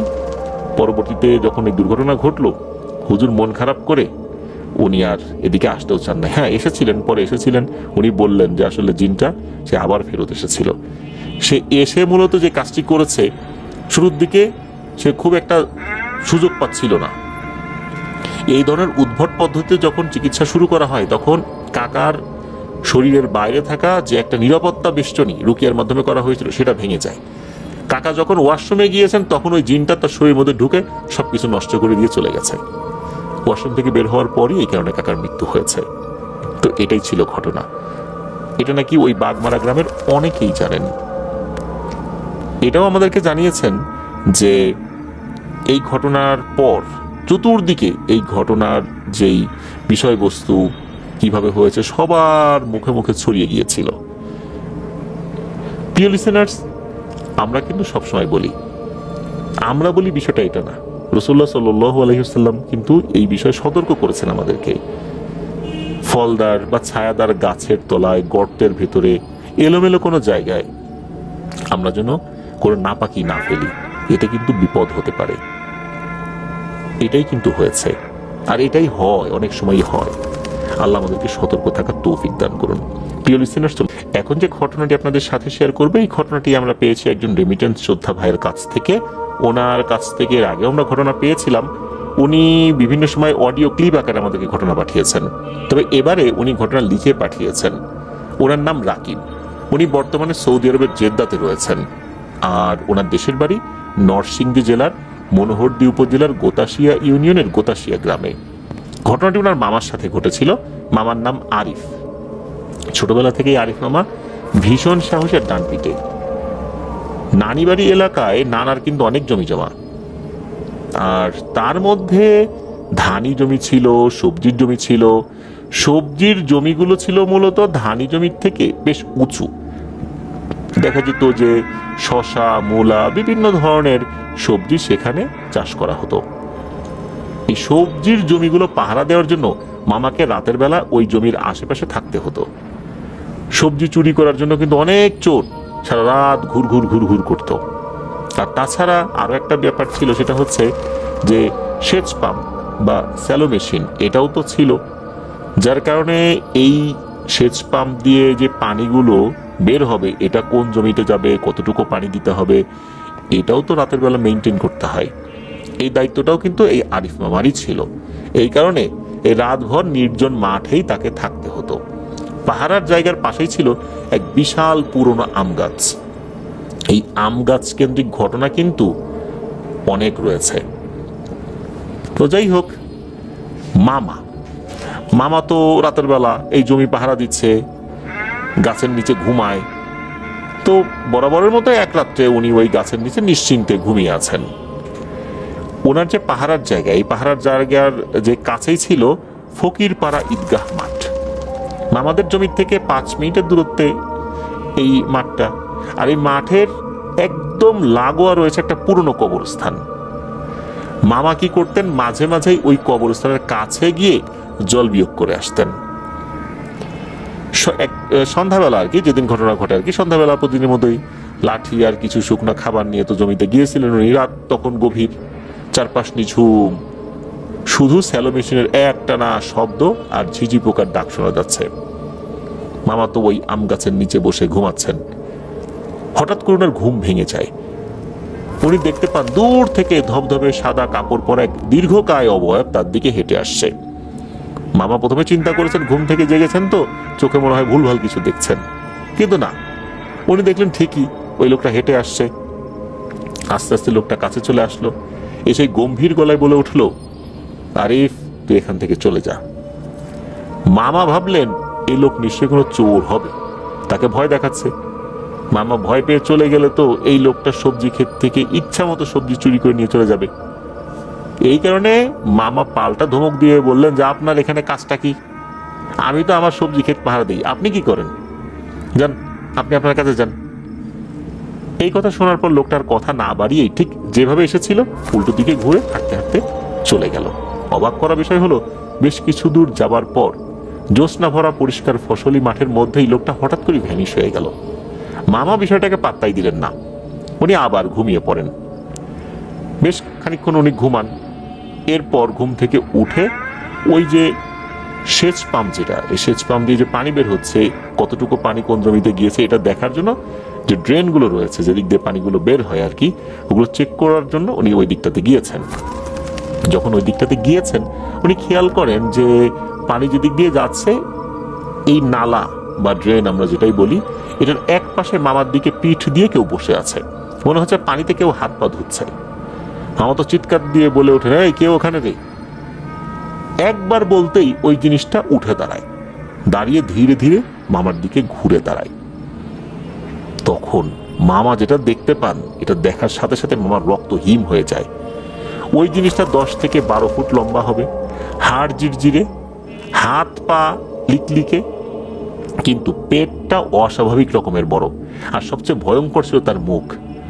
কপালে ছিল কেবল একটি মাত্র দানবীয় চোখ, আর বিভৎস তার মুখ দিয়ে অঝরে টাটকা রক্ত গড়িয়ে পড়ছে। মামা চাইছিলেন চিৎকার করতে, দৌড়ে পালাতে, কিন্তু তার শরীর পাথর হয়ে গিয়েছিল। এভাবে কতক্ষণ ছিল মামা নিজেও জানেন না। হঠাৎ ভোরের আজান পড়ার সাথে সাথে সেই বিভৎস দৃশ্যটা মিলিয়ে গেল। আসলে ওই সময় আজানের সময়ই হয়ে গিয়েছিল। মামা তো অনেকক্ষণ ঘুমিয়েছেন, এই জন্য সময়টা বুঝতে পারেন নাই। মামা কিছুটা স্বাভাবিক হন, এক দৌড়ে বাড়িতে চলে আসেন। বাড়িতে এসেই ঘরের দরজায় কয়েকটা ধাক্কা দিয়েই উনি একদম চুপ হয়ে যান। এদিকে ওনার এই ধাক্কা আর ওনার ডাক, একবার কি দুবার ডাক দিয়েছেন, ধাক্কাও থেমে গেল। নানা নানি তো উঠে গেছেন, তারা চিন্তা করেন কি ব্যাপার, এইভাবে ধাক্কা দিল, ডাক দিল, এরপর চুপ হয়ে গেল কেন। ওনারা উঠে দরজা খুলে দেখেন যে মামা অজ্ঞান হয়ে পড়ে আছেন। দরজার সামনে এই অবস্থা। তাড়াতাড়ি করে ধরাধরি করে ঘরে নিয়ে যাওয়া হয়, চোখে মুখে পানি দেওয়া হয়। যখন জ্ঞান ফিরছিল না তখন সবাই পরামর্শ করে যে এখানে একটা মক্তব আছে, মক্তবে একজন ইমাম সাহেব আসেন পড়ানোর জন্য, ওই ইমামকে নিয়ে আসা হোক। সেই হুজুরকে নিয়ে আসা হয়। হুজুর সে দোয়া কালাম পড়ে ফু দেওয়ার পর আল্লাহর রহমতে মামার জ্ঞান ফেরত আসে। জ্ঞান ফিরতেই ওনার তো আচার আচরণ বদলে গেল। উনি একদম চুপচাপ, কারোর সাথে কথা বলেন না। এত ডানপিটে স্বভাবের মানুষ একদম চুপ হয়ে গিয়েছেন। আর অস্বাভাবিকভাবে উনি বেশি খাবার খেতে শুরু করেছেন। আর মাছ মাংসের জন্য জেদ ধরতে লেগেছেন আর কি, তাকে মাছ মাংসই দিতে হবে। এটা মামার সাথে একদমই যায় না। উনি যেটা পেতেন সেটা দিয়েই খেয়ে আলহামদুলিল্লাহ বলে উঠে যেতেন। আসল আতঙ্কটা শুরু হলো ওই দিন রাত 12টা থেকে। নানা তাহাজ্জুদের নামাজ পড়ার জন্য যখন অজু করতে বাইরে বের হয়েছেন, উনি যখন কলপারের দিকে যাবেন, এই কলপারের দিকে যাওয়ার সময় কিন্তু মামার যে রুমটা এটা পড়ে। যখন ওনার রুমের সামনে দিয়ে যাচ্ছেন, হঠাৎ করে মামার ঘরের ভেতর থেকে বিড় বিড় বিড় বিড় করে অস্পষ্ট কিছু শব্দ শোনা যায়। তখন নানা চিন্তা করলেন যে দেখি তো এই শব্দটা কি কারণে হয়। মামার রুমের যে জানালা ছিল, জানালাটা কিন্তু খোলা ছিল। নানা কি করেছেন, জানালার ফাঁকা দিয়ে তাকিয়েছেন ভেতরের দিকে। উনি যেই না ভেতর দিকে তাকিয়েছেন তখন দেখেন ভয়ঙ্কর এক দৃশ্য। মামার বিছানার চারপাশে 12-13 ফুট লম্বা 3টা অবয়ব। এদের পরনে মনে হচ্ছে ধবধবে সাদা কাপড়ের মতো কিছু একটা। এই 3টা অবয়ব চক্রাকারে ঘুরছে মামার খাটের চারদিকে। তাদের হাত পাগুলো কিন্তু খুব চিকন লিকলিকে ছিল, আর তাদের প্রত্যেকের কপালে একটি মাত্র ভয়ঙ্কর চোখ। আর এই তিনটা অববেরই পেটটা ছিল অস্বাভাবিক রকমের বড়। নানা এই দৃশ্য দেখেই ওখানেই চিৎকার দিয়ে জ্ঞান হারিয়ে লুটিয়ে পড়েন। নানার চিৎকার এবং পড়ে যাওয়ার শব্দে নানি কিন্তু বের হয়ে আসেন, কেননা নানি কিন্তু তখনও ঘুমান না। উনি বাইরে বের হয়ে এসে দেখেন যে নানা অচেতন হয়ে পড়ে আছেন। আর ঠিক ওই মুহূর্তে মামার ঘর থেকে তিনটা ছায়া তীব্র গতিতে বের হয়ে আকাশের দিকে উঠে মিলিয়ে গেল। নানি এই দৃশ্য সহ্য করতে না পেরে উনিও জোরে চিৎকার চেঁচামেচি শুরু করেছেন, তবে উনি অজ্ঞান হন নাই। নানি চিৎকার চেঁচামেচির শব্দে আশেপাশের লোকজন জড়ো হয়ে যায়। সব লোক জড়ো হওয়ার পর সবাই এসে দেখেন এই অবস্থা। তখন নানাকেও ধরাধরি করে ঘরে নিয়ে যাওয়া হয়। নানি যখন ঘরে ঢুকেছেন তখন উনি অজ্ঞান হয়ে গেছেন। ওনারও জ্ঞান ফেরানোর জন্য চেষ্টা করে লোকজন। নানিরও যখন জ্ঞান ফেরত আসে নানিও খুলে বলেন যে কি দেখেছেন, আর নানার যখন জ্ঞান ফেরত আসে নানাও কি দেখেছেন সেটাও খুলে বলেন। তবে নানার কিন্তু জ্ঞান এসেছিল প্রায় 1-1.5 ঘন্টা পরে। নানা যখন সব কথা খুলে বলেন তখন তো সবাই বুঝে যে এটা তো স্বাভাবিক কোনো বিষয় না, বড় টাইপের কোনো হুজুরের কাছে যেতে হবে। তখন সবাই পরামর্শ দেন সাইফুল হুজুরের কাছে যাওয়ার জন্য। সাইফুল হুজুর ছিলেন তখনকার সময় খুব বড় একজন মাওলানা এবং রাকি। আমরা কিন্তু পূর্বের ঘটনায় এই সাইফুল হুজুরের কথাও বলেছি। তো ওনার যেই স্থানটা ছিল বাঘের ভিটা বাজারের কাছে যে আলিয়া মাদ্রাসা রয়েছে সেখানে। হুজুর ছিলেন ওই মাদ্রাসার প্রিন্সিপাল। নানা হুজুরের কাছে যান, সব কথা খুলে বলেন। হুজুর নানাকে আশ্বস্ত করে বলেন যে আসরের নামাজের পর উনি আসবেন। কথা মোতাবেক আসরের নামাজের পর ওই হুজুর চলে আসেন। উনি যখনই এই বাড়ির সীমানায় পা রাখবেন, পা রাখা মাত্রই উনি থমকে দাঁড়িয়ে বললেন যে সর্বনাশ, এই জিনিস এখানে এলো কি করে? এটা তো এখানে আসার কথা না, এটা তো কবরস্থানে থাকার কথা, এটা এখানে কেন? এগুলো তো যেখানে যায় সেই জায়গায় কবরস্থান বানায় ফেলে, ওই বাড়ির সবগুলোরে একদম মেরে কবরে পাঠিয়ে দেয়। এটা এখানে কেন? এটা তো কারো বাড়িতে যাওয়ার কথা না, নিশ্চয়ই কোনো একটা বড় ধরনের ঝামেলা করছে এই বাড়ির লোকজন। এখন কি হয়েছে এটা তো আরো ডিটেলসে জানতে হবে, বিস্তারিত জানতে হবে। হুজুর তখন বাড়িতে আসেন, এসে বলেন যে তাড়াতাড়ি আসল রুগীর কাছে নিয়ে চলেন। মামার কাছে নিয়ে যাওয়া হয়। দেখে গেল মামা সমানে ঘুমাচ্ছেন। এই যে ঘুমিয়েছেন সারা দিনে উনি ওঠেন নাই, অনেক ডাকাডাকি করা হয়েছে, মামা কিন্তু ঘুম থেকে ওঠেন নাই। হুজুর বলেন যে আমাকে এখন একটা অন্ধকার ঘর দেন, আমাকে কিন্তু কেউ ডাকাডাকি করবেন না, আমি ওই ঘরে বসে মুখবির জিনদের মাধ্যমে কিছু খোঁজ খবর নেই, দেখি ঘটনাটা আসলে কি ঘটছে। তখন নানা একটি ঘর দেখিয়ে বলেন যে আপনি ওখানে যান, ওখানে আপনাকে কেউ বিরক্ত করবে না। হুজুর ওই ঘরটাতে চলে যান। মাগরিবের সময় হওয়ার আগ পর্যন্ত উনি ওই ঘরে ছিলেন। এরপর উনি মুখবির জিনদের মাধ্যমে যা জানলেন সেটা পরবর্তীতে বলার চেষ্টা করলেন। তবে হুজুরকে খুব চিন্তিত দেখাচ্ছিল। হুজুর যেটা বলেন এটা শুনে তো নানা নানি দুজনই অবাক হয়ে যান। হুজুর বলেন যে এই যে আরিফ মামা খুব বাজে একটা কাজ করতো, সেটা হচ্ছে উনি যখন ওই কবরস্থানের কাছে যেত, ওখানে উনি যখন জল বিয়োগ করত, দেখা যেত যে ইচ্ছাকৃতভাবে কবরস্থানের যে এখানে গর্ত হয়ে গেছে, কবর ভেঙে পড়ে গেছে, এরকম কাছাকাছি জায়গায় গিয়ে ইচ্ছাকৃতভাবে জল বিয়োগ করতো। শুধু তাই না, উনি নাকি রাতের বেলা গিয়ে, খুব সাহসী মানুষ ছিল তো, রাতের বেলা গিয়ে ওই ভাঙা কবরের ভিতর থেকে হাড়, মাথার খুলি এগুলো বের করতেন। তারপর মাথার খুলিকে ফুটবল বানিয়ে ইচ্ছাকৃতভাবে লাথি মারতেন। লাথি মারতে মারতে একটা পর্যায়ে দেখা যেত যে ওই খুলিটা অন্য একটা কবরে ফেলে দিয়েছেন, হাড় গোড়গুলো দিয়ে ইচ্ছা মতো খেলাধুলা করছেন। তো এই কাজগুলো করতেন। আর ওই কবরস্থানের ওখানে থাকা যে ভয়ঙ্কর শক্তিশালী জিনেরা রয়েছে, এটা দেখে ওরা খুব রাগান্বিত হতো যে এই ছেলেটা কেন এই কাজ করে, কেন কবরস্থানে থাকা এই মৃতদেহদের কঙ্কালগুলো নিয়ে ও এরকম খেলাধুলা করে, কেন এগুলোকে এত অসম্মান করে। শুরুর দিকে তারা এই বিষয়টাকে নাকি ছাড় দিয়েছিল যে হয়তোবা ছেলেটা 1-2 দিন করছে আর করবে না, কিন্তু দেখা গেল যে সে প্রায়শই করে। এই কারণে ওই ঈদগাহ মাঠের পাশে থাকা ওই ভয়ঙ্কর শক্তিশালী জিনগুলো মামার উপর ক্ষিপ্ত ছিল। সবসময় চিন্তা করত যে ওকে কখন বড় ধরনের একটা ক্ষতি করা যায়। মূলত এই কারণেই ওরা মামার ক্ষতিটা করেছে।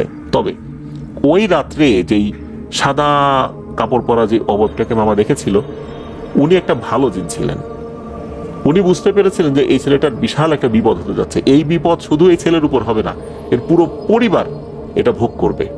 এই জন্যই মূলত উনি ওইদিকে এগিয়ে আসছিলেন, কেননা ওই সময় মামাকে বড় ধরনের ক্ষতি করার জন্য 3টা ভয়ঙ্কর শক্তিশালী জিন কাছে চলে আসছিল। সে এসে মামাকে বলে ওখান থেকে চলে যেতে, মামা যায় নাই। এরপর ওই জিনটা ওখান থেকে চলে গেলেও সে বেশি দূরে যায় নাই, সে কাছাকাছি ছিল। মামা যখন ঘুম থেকে উঠে ওই ড্রেনের কাছে যায় পানির প্রবাহটা দেখার জন্য, তখন ওইখানে আর একটা জিন ছিল। সেই জিনটা যখন উঠে ঘুরে দাঁড়িয়েছে, জিনটা নাকি তাকিয়েই দেখে মামার পিছনে এই ভালো জিনটা দাঁড়িয়ে আছে। তখন ওই জিনটা সরাসরি মামাকে ওই সময় ক্ষতি করতে পারেনি। তবে ওই জিনটা নাকি ওই ভালো জিনকে বলেছিল, তুই এই ছেলেটাকে কেন বাঁচানোর চেষ্টা করছিস? তুই জানিস না এর কি বদ অভ্যাস? ও মৃতদেহকে অসম্মান করে, মৃতদেহের হাড়গোড়গুলোকে অসম্মান করে, তুই কেন ওকে বাঁচানোর চেষ্টা করছিস? তখন নাকি ওই জিনটা বলেছিল, ছোট মানুষ, ঠিক হয়ে যাবে, ওকে এত বড় শাস্তি তোরা দিস না।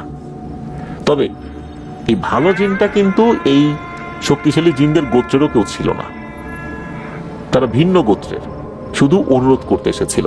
তবে ওই সময় আজান দেওয়ার কারণ নাকি ওই শক্তিশালী জিন আর ভালো জিন দুটোই চলে যায়। এরপর মূলত এই যে মামা যে অজ্ঞান হয়ে গেছেন, এখনো তো উনি ঘুমাচ্ছেন, তো ঘুমাচ্ছেনই। তো যাই হোক, হুজুর এই বিষয়টা বলার পর বলেন যে আসলে এখন ওই জিনটাকে হাজির করতে হবে, দেখি কি করা যায়। হুজুর কি করলেন, একটা তুলা রাশির লোককে আনতে বললেন। তুলারাশির লোককে খুঁজতে খুব বেশি বেগ পেতে হয়নি, কারণ মামার একজন কাকি ছিল যার বাসাটা একদম কাছাকাছি ছিল, তাকে নিয়ে আসা হয়। রাত 12টা কি 12:30টার দিকে ওই মহিলার উপর জিন হাজির করানো হয়। জিনটা যখন মহিলার উপর হাজির হয়, তখন মহিলার শরীরটা একটু ঝাঁকুনি দিয়ে ওঠে, মাটিতে পড়ে যায়। এবার মাটি থেকে উঠে বসে ভয়ঙ্কর রকমের কণ্ঠস্বরে বলতে থাকে, এই হুজুর, তোর এখানে কাজ কি? তুই তো জানিস যে কি কারণে এই ছেলেটার উপরে আমরা ক্ষিপ্ত হয়েছি, তারপরে কেন আসছিস? তোর কি জ্ঞান বুদ্ধি নাই নাকি? এই ছেলের না হয় জ্ঞান বুদ্ধি নাই, তোর তো জ্ঞান বুদ্ধি থাকার কথা। তখন হুজুর বলতে থাকেন যে আসলে এই ছেলেটা তো ডান পিঠে চঞ্চল মানতেছি, কিন্তু ওর বয়স তো বেশি না, 16-17 বছর বয়স, সারা জীবন পড়ে আছে। এখন কেন একে এত বড় শাস্তি তোরা দিতে যাচ্ছিস? একে ছেড়ে দে। তখন ওই জিনটা, মানে ওই জিন যে, এ তো রাজি হয় না, কোনোভাবে এই জিনটা রাজি হবে না, এটাই স্বাভাবিক, কারণ ওরা তো 1-2 দিনে আসলে মামার উপর ক্ষতি করার জন্য আসেনি। ওর তো বেশ কিছুদিন ধরে মামাকে পরীক্ষা নিরীক্ষা করে দেখেছে এই ছেলেটা আসলেই অতিমাত্রায় দুষ্টু। তখন হুজুর অনুরোধ করেন, একটা পর্যায়ে জিন সাফ সাফ বলে দেয় যে না, আমরা প্রতিজ্ঞা করছি ওকে মেরে ফেলবো, মেরেই ফেলবো। তখন নাকি ওই হুজুর ক্ষিপ্ত হয়ে বলেন যে আচ্ছা, তুই তো চতুর্দিকে তাকিয়ে দেখ তো, কিছু দেখতে পাস কিনা। যখনই নাকি জাস্ট খালি ওই কাকি চতুর্দিকে তাকিয়েছেন, আসলে কাকির ভেতরে তো ওই জিনটা, তখনই নাকি কাকির চেহারাটার মধ্যে এক ধরনের ভয় চলে আসে, মনে হচ্ছে কিছু দেখে ভয় পাচ্ছে। আসলে চতুর্দিকে আরো শক্তিশালী জিনেরা ছিল। এই জিন যদি না যায় ঠিকঠাক মতো, তাহলে এই জিনের বাঁচার আর কোনো উপায় থাকবে না। তখন ওই জিনটা কিছুটা নরম হয় এবং বলেন যে ঠিক আছে, যেহেতু আমরা একটা প্রতিজ্ঞা করছিলাম, একটা কাফারা তো দিতে হবে। কাফারা হিসাবে 10 কেজি মিষ্টি, একটা ছাগল আর দুটা মুরগি দিতে হবে। সেটা ওই ঈদগাহ মাঠের কবরস্থানের কাছে দিয়ে আসলেই হবে। আর এই ছেলে যেন কখনোই আর ওই ঈদগাহের ওখানে না যায়। যদি যায় তাহলে কিন্তু এই সমস্ত ভোগ দেয়া কিচ্ছু আসা যায় না, ওর কিন্তু ওই দিনই শেষ, ওর জীবন ওদিনই আমরা শেষ করে দিব। হুজুর কথা দেন যে ঠিক আছে, ও আর যাবে না, তোমরা চলে যাও, এই জিনিসগুলো দিয়ে দেয়া হবে। এরপর নাকি ওই জিনটা সালাম দিয়ে বিদায় নেয়। এরপর হুজুর বলেন যে ঠিক আছে, এখন তো ঝামেলা আপাতত গেল, এখন ফজরের নামাজের অপেক্ষা করি, ফজরের নামাজ পড়ে এসে বিস্তারিত আরো কথা বলবো। অনেক সময় তো পার হয়ে যায়, ফজরের নামাজের আজান তখনও দেরি ছিল। যাই হোক, এর ভিতরে আরো অনেক কথাবার্তা হয় আর কি। এরপর দেখা গেল সকালবেলা মামা ঘুম থেকে উঠেছে। ওঠার পর হুজুর মামার কাছে গিয়ে বলতেছেন, কিরে আরিফ, 2 দিন কোথায় ছিলি? এই কথা শোনার পর এই বাড়ির লোকজন তো অবাক হয়ে যায়। 2 দিন কোথায় ছিল মানে? মামা তো এই ঘরের মধ্যেই ঘুমাইছিল। তখন এই আরিফ মামা বলতে থাকেন এক অদ্ভুত তথ্য। উনি বলেন যে আমি এমন একটা জায়গায় ছিলাম, মনে হচ্ছে চারদিকে অথই পানি, আর তার মাঝখানে কাচের তৈরি ঘর, একটা গোল জেলখানার মধ্যে আমি আছি। সেখানে আমাকে বন্দি করে রাখা হয়েছিল। সেখান থেকে আমি সব কিছু দেখতে পাচ্ছিলাম, বড় বড় অদ্ভুত দেখতে সব মানুষগুলো হইচই করছে, রাজসভা বসছে, ছোট বাচ্চারা আশেপাশে খেলাধুলা করছে। কিছু লোক সর্দারকে সবসময় বলতে থাকে এই ছেলেটাকে মৃত্যুদণ্ড দিতে হবে, অর্থাৎ মামাকে মৃত্যুদণ্ড দেওয়ার জন্য কিছু লোক বলছে। সর্দার আবার খুব দয়ালু, সে অন্যদেরকে বলছে না, এই ছেলেটার বয়স কম, সারাটা জীবন পড়ে আছে, এইভাবে তো একে মৃত্যুদণ্ড দেওয়ার মানে হয় না। আর মাঝে মাঝে নাকি বাচ্চারা যে বল দিয়ে খেলে, এই বলগুলো আবার ছুটে এসে ওই জেলখানার দেয়ালে লাগে, তখন নাকি ভূমিকম্পের মতো কেঁপে ওঠে। মামা যতই চিৎকার চেঁচামেচি করুক, মনে হয় যে তার কথা কেউ শুনতেই পাচ্ছে না, কিন্তু বাইরে থেকে যে কথাগুলো হতো মামা নাকি সেটা শুনতে পেতেন। এরকম যখন বলছিল তখন হুজুর মামাকে থামিয়ে দিয়ে বলেন যে ওখানে কি দরবেশ গোছের কাউকে তুমি দেখেছিলা? তখন মামা বলেন হ্যাঁ, দরবেশ গোছের একজনকে আমি দেখেছিলাম, বেশ উঁচু লম্বা সুন্দর দাড়ি। সে সর্দারের কাছে গিয়ে আমার ছাড়ানোর জন্য অনুনয় বিনয় করছিল, সর্দারও রাজি হয়ে যায়। তখন হুজুর বলেন যে এই যে যেই দরবেশ গোছের লোকটাকে দেখেছ, সে আমার বন্ধু, খুব শক্তিশালী একটা জিন, সেও একজন আলেম মাওলানা। সে আমার সালাম ওই সর্দারের কাছে পৌঁছে দেয়, এরপর সর্দার সবার সম্মানে তোমাকে ছেড়ে দিতে রাজি হয়ে যায়। মূলত ওই রাতে যেই 3টা অবয়ব আসছিল, এই 3টা অবয়ব তোমার আত্মাটাকে ধরে নিয়ে চলে গেছিল ওই সর্দারের কাছে, সেখানে তোমাকে বন্দি করে রাখা হয়েছিল। এরপর তোমার আত্মাটাকে ছেড়ে দেওয়া হয়, তারপরেই তুমি এই যে উঠে গেছো। মূলত তুমি যে অপরাধ করছো, কবরস্থানে গিয়ে কবরস্থানের হাড়গোড় নিয়ে যে অসম্মানগুলো করছো, এইটার শাস্তি কিন্তু আরো ভয়ঙ্কর। আল্লাহর রহমতে এবারে যাত্রায় তুমি বেঁচে গেছো, ভবিষ্যতে এই ধরনের কাজ করবা না, আর ওই কবরস্থানের ধারে কাছে যাবা না, ওই ঈদগাহ মাঠের কাছেই যাবা না। তখন মামা তার ভুলটা বুঝতে পারেন, উনি তওবা করেন এবং উনি কখনোই এই ধরনের কাজ করবেন না বলেও প্রতিশ্রুতি দেন সবাইকে। সত্যি উনি আর কখনোই এই ধরনের কাজে লিপ্ত হন নাই, কখনোই কবরস্থানে গিয়ে কোনো মৃতদেহের হাড় বা মৃতদেহকে অসম্মান করেন নাই।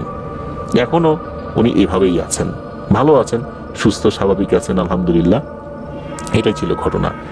ধন্যবাদ জানাচ্ছি রাকিব ভাইকে আপনার পাঠানোর চমৎকার একটি ঘটনার জন্য। প্রিয় লিসেনার্স, এই ঘটনা থেকে কিন্তু আমরা যা শিক্ষাটা পেলাম, এটা নতুন করে বলবার কিছু নেই, আমি আলাদা করে যে বলবো আমার মনে হয় সেটার প্রয়োজন নেই। আপনারাও বুঝতে পেরেছেন যে আসলে এই ঘটনার মূল শিক্ষাটা কি। এখন যে ঘটনাটি আপনাদের সাথে শেয়ার করব, এই ঘটনাটি পাঠিয়েছেন একজন রেমিটেন্স যোদ্ধা ভাই, ওনার নাম আবির। উনি বর্তমানে সৌদি আরবের আল হাসা শহরে রয়েছেন, সেখানে একটি কফি শপে ডিউটি করছেন। যে পোস্টে উনি ডিউটি করেন সেটাকে বারেস্তা পোস্ট বলা হয়। ওনার দেশের বাড়ি কিশোরগঞ্জ জেলার হোসেনপুর উপজেলার গোবিন্দপুর ইউনিয়নের গণমান পুরুরা গ্রামে। ঘটনা শুরুর আগে উনি একটি মেসেজ আমাদের সম্মানিত লিসেনারদেরকে দিতে বলেছেন। ওনার হয়ে সেই মেসেজটি আপনাদেরকে পৌঁছে দিতে চাই, কেননা আমাদের অনেক লিসেনার রয়েছেন যারা বর্তমানে সৌদি আরবে যাবার জন্য স্বপ্ন বুনছেন। তাদের উদ্দেশ্যেই মূলত এই মেসেজ উনি পাঠিয়েছেন। তা হচ্ছে, বর্তমানে সৌদি আরবে কাজের অবস্থা খুবই শোচনীয়। যারা বৈধভাবেও কাজ করছেন তাদের অবস্থাও ভালো না, যে কোনো সময় চাকরি চলে যাচ্ছে, তারা দেশে ফেরত আসছেন। আকামাগুলো রিনিউ হচ্ছে না, অনেক কফিল তাদের আন্ডারে থাকা লোকদের আকামা রিনিউ করছেন না। আর বাংলাদেশে থাকা কতিপয় দুষ্কৃতিকারী সহজ সরল মানুষদেরকে টাকা পয়সা কামানোর লোভ দেখিয়ে মোটা অঙ্কের টাকা নিয়ে সৌদি আরবে পাঠিয়ে দিচ্ছেন। সেখানে যাবার পর তারা অপহরণের শিকার হচ্ছেন, আর এই অপহরণ করছে আমাদের বাংলাদেশি ভাইরাই।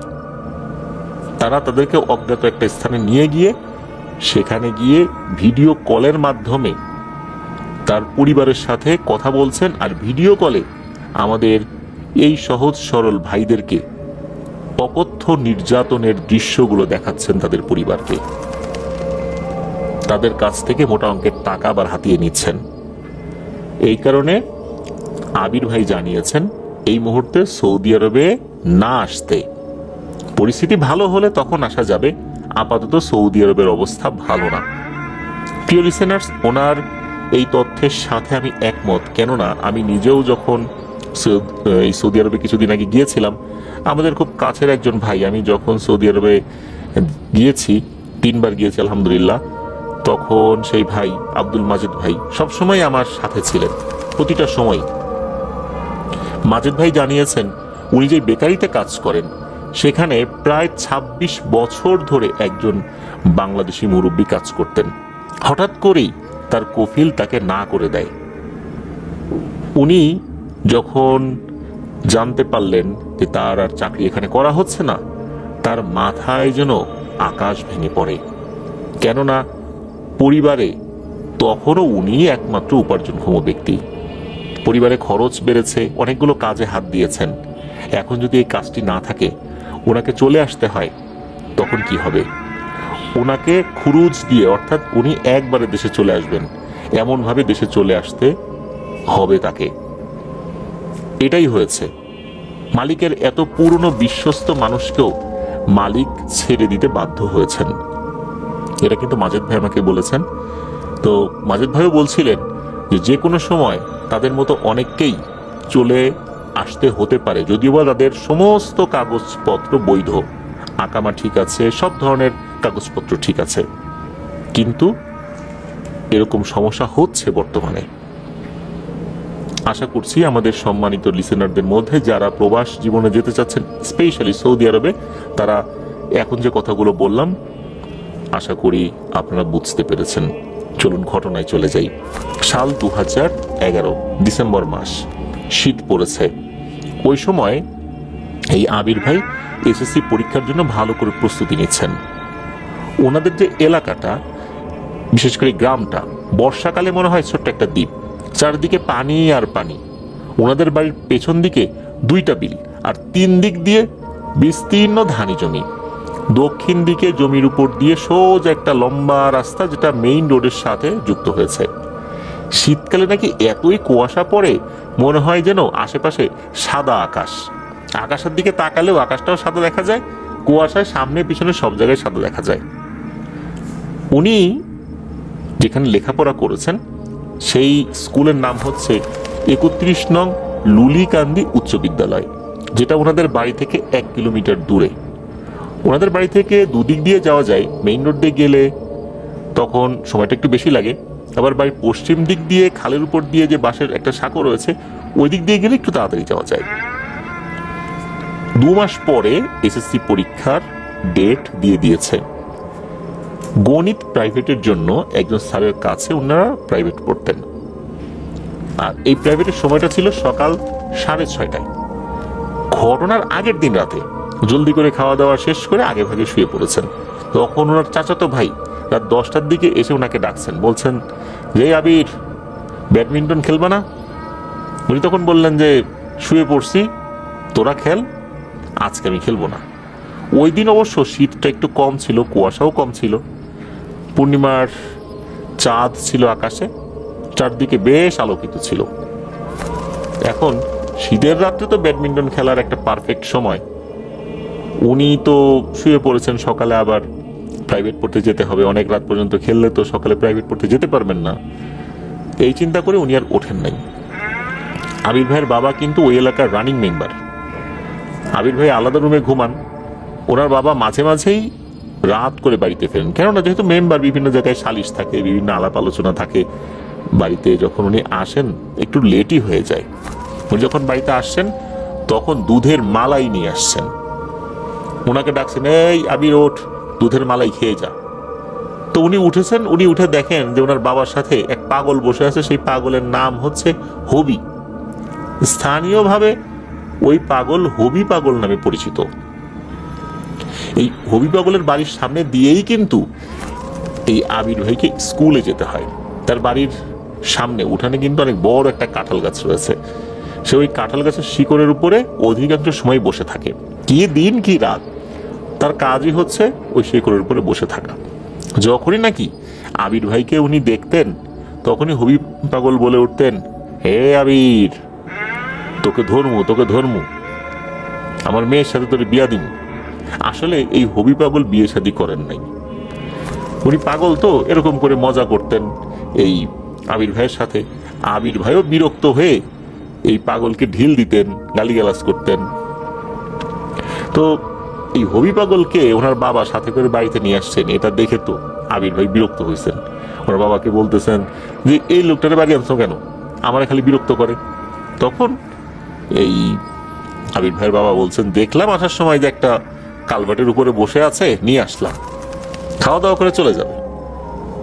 এদিকে আবির ভাই খেয়াল করছেন যে এই হবি পাগল আবির ভাইয়ের দিকে তাকিয়ে মিটমিট করে হাসছে। তখন অবশ্য আবির ভাই আর কিছু বলেন নাই, উনি ওই যে দুধের যে মালাই নিয়ে আসেন কিছুটা খেয়ে আবার গিয়ে শুয়ে পড়েছেন। হঠাৎ করে ওনার ঘুম ভেঙে যায়, মোবাইল ফোনটা হাতে নিয়ে দেখেন যে মোবাইল ফোনের স্ক্রিনে সকাল 6টা বাজে। তড়ি ঘড়ি করে উঠে পড়ছেন, বেশ খানিকটা পথ তো যেতে হবে, আবার ঘুম থেকে উঠেছেন, ফ্রেশ হতে হবে, এটার জন্য তো সময় প্রয়োজন। উনি যখন বাইরে বের হয়েছেন ফ্রেশ হওয়ার জন্য, উনি দেখেন যে আশেপাশে সবকিছু ফর্সা হয়ে গেছে। সকাল 6টা, উনি তাড়াতাড়ি করে হাত মুখ ধুয়ে রেডি হয়ে বের হয়েছেন, কাউকে আর ডাকেন নাই। উনি যখন বাইরে বের হয়েছেন তখন দেখেন একটা মানুষও ওঠে নাই। উনি ভাবলেন শীতের রাত, সবাই হয়তো ঘুমাচ্ছে। উনি বাড়ির কাউকে ডাক আর দেন নাই। উনি ডাক না দিয়েই পেছনের দরজা দিয়ে বই হাতে নিয়ে প্রাইভেট পড়ার উদ্দেশ্যে বাড়ি থেকে বের হয়ে যান। বাড়ির পশ্চিম দিকে ওই বাঁশের সাঁকো দিয়ে খালের উপর দিয়ে ওনাকে যেতে হবে। তো যখন উনি যান, অন্যান্য দিন দেখেন মানুষের বাড়ির বাইরে গরু ছাগল বাঁধা থাকতো, তবে আজ একটা গরু ছাগলও নেই। উনি ভাবলেন শীতের রাত তো, বা শীতের সময়, এই জন্য হয়তো এখনো কেউ বাড়ির থেকে বাইরে বের করে নাই, মাত্রই তো সকাল হয়েছে। এইভাবে উনি হাঁটছেন। উনি যখন হাঁটছিলেন ওনার কাছে মনে হচ্ছিল যে ওনার পেছনে পেছনে কেউ হেঁটে আসছে, এরকম একটা শব্দ হচ্ছিল। প্রতিবারই উনি পেছন দিকে তাকিয়েছেন কিন্তু কাউকে দেখতে পাননি। এই যে রাস্তা যে রাস্তা দিয়ে উনি হাঁটছিলেন, ওনাদের বাড়ি থেকে একটু পাশেই একটা মসজিদটা পার হলে একটা ঢিবির মতো জায়গা রয়েছে। এরপর খালের উপর সেই বাঁশের সাঁকো। এই সাঁকো পার হওয়ার পর কিছুটা হাঁটলে একটা দিঘি পড়ে, দিঘির পাশে একটা কবরস্থান রয়েছে। এরপর 2টা বাড়ি। এরপরে কিন্তু 10 মিনিট হাঁটলে কোনো ঘর বাড়ি নাই, রাস্তার দুপাশে শুধু পানের বরজ। আর এই রাস্তাটা পার হলে সেই হবি পাগলের বাড়ি। তো উনি তো অনেকবার পিছন দিকে তাকালেন, খচমচ শব্দ শুনে পেছনে তো কাউকে দেখলেন না। হাঁটতে হাঁটতে তো ওই হবি পাগলের বাড়ির কাছাকাছি চলে আসেন। ওখানে একটা মুদি দোকানও ছিল। ওই মুদি দোকানের কাছে এসে দেখা গেল যে মুদি দোকান বন্ধ। এত সকালে মুদি দোকান খোলারও কথা না, কিন্তু ওই মুদি দোকানের সামনে দেখা গেল একটা মুরগি, সাথে অনেকগুলো বাচ্চা। একটা মুরগির সাথে বাচ্চা থাকে, কিন্তু এত বাচ্চা কিন্তু কোনো মুরগির সাথে ঘোরে না। উনি দেখলেন যে মুরগিটা ঘুরছে, সাথে সাথে এতগুলো বাচ্চা দৌড়াদৌড়ি করছে। তবে মুরগিটা তার পথও আটকায় নাই, স্বাভাবিকভাবে মুরগিটা বাচ্চা নিয়ে দৌড়াদৌড়ি করছে। উনি এক পাশ দিয়ে হেঁটে ক্রস করে চলে গেলেন। হবি পাগলের বাড়ির সামনে যখন উনি আসলেন তখন দেখলেন এই কাঁঠাল গাছের শেকড়ের উপরে হবি পাগল নাই। বেশ অবাকই হলেন, কারণ সব সময় আল্লাহর 30টা দিন বা 365 দিনই হবি পাগল এই শেকড়ের উপর বসে থাকে, আজকে নাই কেন? তবে নাই, মনে মনে একটু খুশি হলেন, কারণ ওই দেখা হলেই তো এই হবি পাগল ওনাকে কটু কথা বলতেন, মানে বিরক্ত করার জন্য কিছু কথাবার্তা বলতেন আর কি। নাই, ভালোই হয়েছে। হবি পাগলের বাড়ি পার হলে ছোট্ট একটা জঙ্গলের মতো জায়গা রয়েছে, অনেক গাছ রয়েছে সেখানে, আর জঙ্গলের শেষ দিকে একটা ডোবাও রয়েছে। ওটার শেষ দিকে আবার কিছু ঘর বাড়িও রয়েছে, আর ওখানে একটা গাছ রয়েছে, ওনারা স্থানীয় ভাষায় ওই গাছটাকে জিগার গাছ বলেন। এই গাছটা এমন যে তার ডালপালা এক পাশ থেকে বাঁকা হয়ে রাস্তার অন্য পাশে হেলে আছে, মনে হচ্ছে এটা একটা ইউ শেপের গেট। যখনই ওই গাছটার সামনে আসছেন, হঠাৎ করে দেখেন গাছটার একটা ডাল থেকে 2টো পা ঝুলে পড়েছে। হঠাৎ করে যদি এভাবে পা ঝুলে পড়ে, যে কোনো মানুষই তো চমকে ওঠে। আর আবির ভাই তো তখন এসএসসি পরীক্ষার্থী, ছোট মানুষ, বয়স তো তখনও বেশি হয়নি। হঠাৎ করে যখন পা ঝুলে পড়ে গেছে তখনই তো ভয় পেয়েছেন উনি, আরে এটা আবার কার পা? উপর দিকে তাকিয়ে দেখেন, আরে এটা তো হবি পাগল। এই গাছের উপরে ডালের উপর বসে 2 পা দোলাচ্ছে আর মিটমিট করে হাসছে। আর এমন ভাবে পাটা ঝুলিয়েছে যে এই আবির ভাই নিচ দিয়ে যেতে পারছেন না। হ্যাঁ, সাইড করে যাওয়া যায়, তবে আবির ভাইয়ের একটা ভয় ছিল যে পা দিয়ে যদি তাকে আঘাত করে। এই কারণে আবির ভাই ওই হবি পাগলকে বলছে, এই পা সরাও, আমি যাব, আমার দেরি হয়ে যাচ্ছে। হবি পাগল তো পা সরায় না। এদিকে বারবার উনি বলছেন যে পা সরাও, আমি যাব, না আসলে কিন্তু আমি এখনই ঢিল দেওয়া শুরু করব। এবারে পা নাড়ানো বন্ধ করলো এবং ডালের একটা পাশে সরে গেল। উনি চিন্তা করেন, যাক সরে যেহেতু গেছে আমি এখন এর নিচ দিয়ে চলে যাই। যেই না নিচ দিয়ে পার হতে গেছেন, হঠাৎ করে ওই হবি পাগল উপর থেকে ঝাঁপ দিয়ে নিচে পড়েছে, অর্থাৎ রাস্তার উপরে জাম্প করেছে আর কি। যখন জাম্প করেছে তখন হবি পাগলের পায়ের একটা অংশ এই আবির ভাইয়ের বাম কাঁধে টাচ করে। উনি দেখতে পেলেন যে এই হবি পাগল লাফ দিয়ে পাশে একটা ডোবা ছিল, ওই ডোবার দিকে চলে গেল। এরকম ভাবে তাকে হঠাৎ করে বিরক্ত করার জন্য আবির ভাই তো বেশ ক্ষুব্ধ হয়েছেন, হওয়াটাই স্বাভাবিক। উনি বেশ গালিগালাজ করতেছেন ওই সময়, মানে ওনার ভাষায় যেটা আসে আর কি ওই সময়ের প্রেক্ষাপটে আর কি। উনি ওনার মতো করে গালিগালাজ দিতে দিতে চলে আসছেন ওনার যেই প্রাইভেট পড়ার যেই বাড়িটা ওখানে। তো ওইখানে যাওয়ার সময় ওনাদের যে স্কুল আর কি, ওই স্কুলের কাছাকাছি ওই স্যারের জায়গা আর কি, ওখানে একটা পুকুর রয়েছে, সবাই নাকি ওইটাকে সুনামের পুকুর বলে থাকে আর কি। ওই পুকুরের কাছাকাছি এসে দেখা গেল কেউ একজন গোসল করতেছে। চারপাশে তো অনেক সাদা হয়ে আছে, অর্থাৎ আলোকিত হয়ে আছে, সকাল হয়ে গেছে, এখন গোসল কেউ করলেই কি না করলেই কি। তবে শীতের সকালে এত ঠান্ডার মধ্যে পুকুরের পানিতে গোসল করার হিম্মত তো খুব কম মানুষেরই থাকে। এই চিন্তা করে ওদিক দিয়ে উনি হেঁটে চলে যাচ্ছেন, খুব একটা খেয়াল করেন নাই। উনি দেখলেন যে একটা লোক গোসল করতেছে, জাস্ট এতটুকুই, কিন্তু কে করছে না করছে এই বিষয়ে অতটা খেয়াল করেন নাই। তো উনি যেই রুমটাতে প্রাইভেট পড়তেন ওই রুমের কাছে এসে দেখেন রুমটা বন্ধ, তালা বন্ধ করা। উনি চিন্তা করছেন কি ব্যাপার, আমি এতটা পথ আসলাম, এতক্ষণ তো খুলে ফেলার কথা, আর ছেলে পেলেও তো এখন আসেনি, ঘটনা কি। তখন পাশে একটা বেঞ্চ ছিল, অনেক সময় দেখা যেত স্যার একটা ব্যাচ পড়াচ্ছেন, পরবর্তী ব্যাচ চলে এসেছে, তখন তারা তো একটা জায়গায় বসে বিশ্রাম নেবেন। পাশে একটা বেঞ্চ ছিল, ওই বেঞ্চের উপর বসেছেন। কি মনে করে পকেট থেকে বাটন ফোনটা বের করে যখন স্ক্রিনের দিকে তাকিয়েছেন চমকে উঠেছেন, আরে এ কি, এখন তো 4:20 বাজে, কিন্তু আমি তো দেখলাম 6টা বাজে, এরকম ভুল তো হয় না। তখন ওর বুকের ভিতরে ধক ধক ধক ধক করা শুরু করেছে, তাহলে আমি এইরকম সময় আসলাম কিভাবে, আমি কি দেখলাম, ঘড়িতে এইবার দেখলাম কি, আর এই যে চারপাশে এত আলোকিত। উনি যখনই দেখেছেন 4:20 বাজে তখন উনি খেয়াল করেন আর একটা ভয়ঙ্কর বিষয়, এতক্ষণ যে চারদিকে আলোকিত দেখেছেন এখন আর সেই আলোকিত ভাবটা নাই, এখন মনে হচ্ছে চতুর্দিকে অন্ধকার। জোনাকি পোকাও জ্বলছে, জোনাকি পোকার আলো কিন্তু বোঝা যাচ্ছে দূরে দূরে। তখন তো ওনার মনের মধ্যে খুব ভয় লাগতে শুরু করে। চিন্তা করলেন যে সর্বনাশ, আমি তো বিশাল এক বিপদে পড়ছি। তাড়াতাড়ি করে উনি আবার বাড়ির দিকে রওনা দিয়েছেন। রওনা দেওয়ার সময় প্রথমেই তো সেই সুনামের পুকুরটা পড়ে। ওই পুকুরের কাছে যখন উনি আসেন তখনও কিন্তু পানির ছলাৎ ছলাৎ শব্দ উনি শুনতে পাচ্ছেন, ওখানে কেউ একজন গোসল করছে। তখন উনি কি মনে করে সাহস করে দিকে তাকান যে কে গোসল করছে, তাকিয়ে দেখেন আরে এইটা তো হবি পাগল। চারদিকে অন্ধকার হলেও ওই পুকুরের ভিতরে যে হবি পাগল গোসল করছে এটা বোঝা যাচ্ছে। আরো একটা বিষয়, হঠাৎ করেই মনে হলো হবি পাগলের চোখ দুটো দপ করে জ্বলে উঠল, মনে হচ্ছে চোখের মধ্যে লাল কোনো লাইট জ্বলে উঠেছে। হবি পাগল এবারে আবির ভাইয়ের দিকে তাকে খুবই বিশ্রী ভাবে হাসি দিচ্ছে আর বলে উঠল হাত ইশারা করে, হে আবির আয় এদিকে আয়, একসাথে গোসল করবো, আয় নাম, পানিতে নাম। এইটা দেখার পর উনি যে কি করবেন এটার বুঝতে পারছেন না। সামনের দিকে যাবেন সেটাও পারছেন না, পেছন দিকে ওনার পা চলছে না, মানে কোনো দিকেই উনি আগাতে পারছেন না, এমন একটা অবস্থা। মুখ দিয়ে ওনার কোনো সাউন্ড আসছে না। এদিকে হবি পাগল হাত বাড়িয়ে পানির ভিতর থেকেই ডাকছে, আয় আয় এদিকে আয়। ওই সময় আবির ভাইয়ের কাঁধের উপরে মনে হলো একটা শীতল হাতের স্পর্শ অনুভূত হলো। এরপর ওনার কিছু মনে নেই। ওনার যখন জ্ঞান ফেরত আসে উনি দেখেন উনি ওনার বাড়িতে, তখন বিকেল 4টা বাজে। দেখা গেল যে আশেপাশে সবাই কান্নাকাটি করছে, সবাই চিন্তা করেছিল যে জ্ঞান আর ফেরে কিনা, না জানি কোন এক বিপদ হয়ে গেল। ওনার কিন্তু আর কোনো ভাই নেই, উনি একাই, আর ওনার 3 বোন, উনি সবার ছোট। ওখানে একটা লোকাল কবিরাজ আছে, সবাই নাকি তাকে সারাল বলে ডাকে। জিনে ধরা, সাপে কামড় দেয়া, এই টাইপের যে কাজ যেগুলো আছে এগুলোর ঝাড়ফুঁক এই সারাল কবিরাজ করে থাকেন। তো সারাল কবিরাজও ওখানে আছেন। সব ঘটনা যখন খুলে বলেন তখন উনি খুব ভালো করে ঝাড়ফুঁক করে দিলেন। একটা লাল সুতা ওনার কাঁধের উপর দিয়ে বেঁধে দিল। তো উনি বললেন যে তোমার ভাগ্য খুব ভালো, আল্লাহর রহমতে তোমার কিছুই করতে পারে নাই।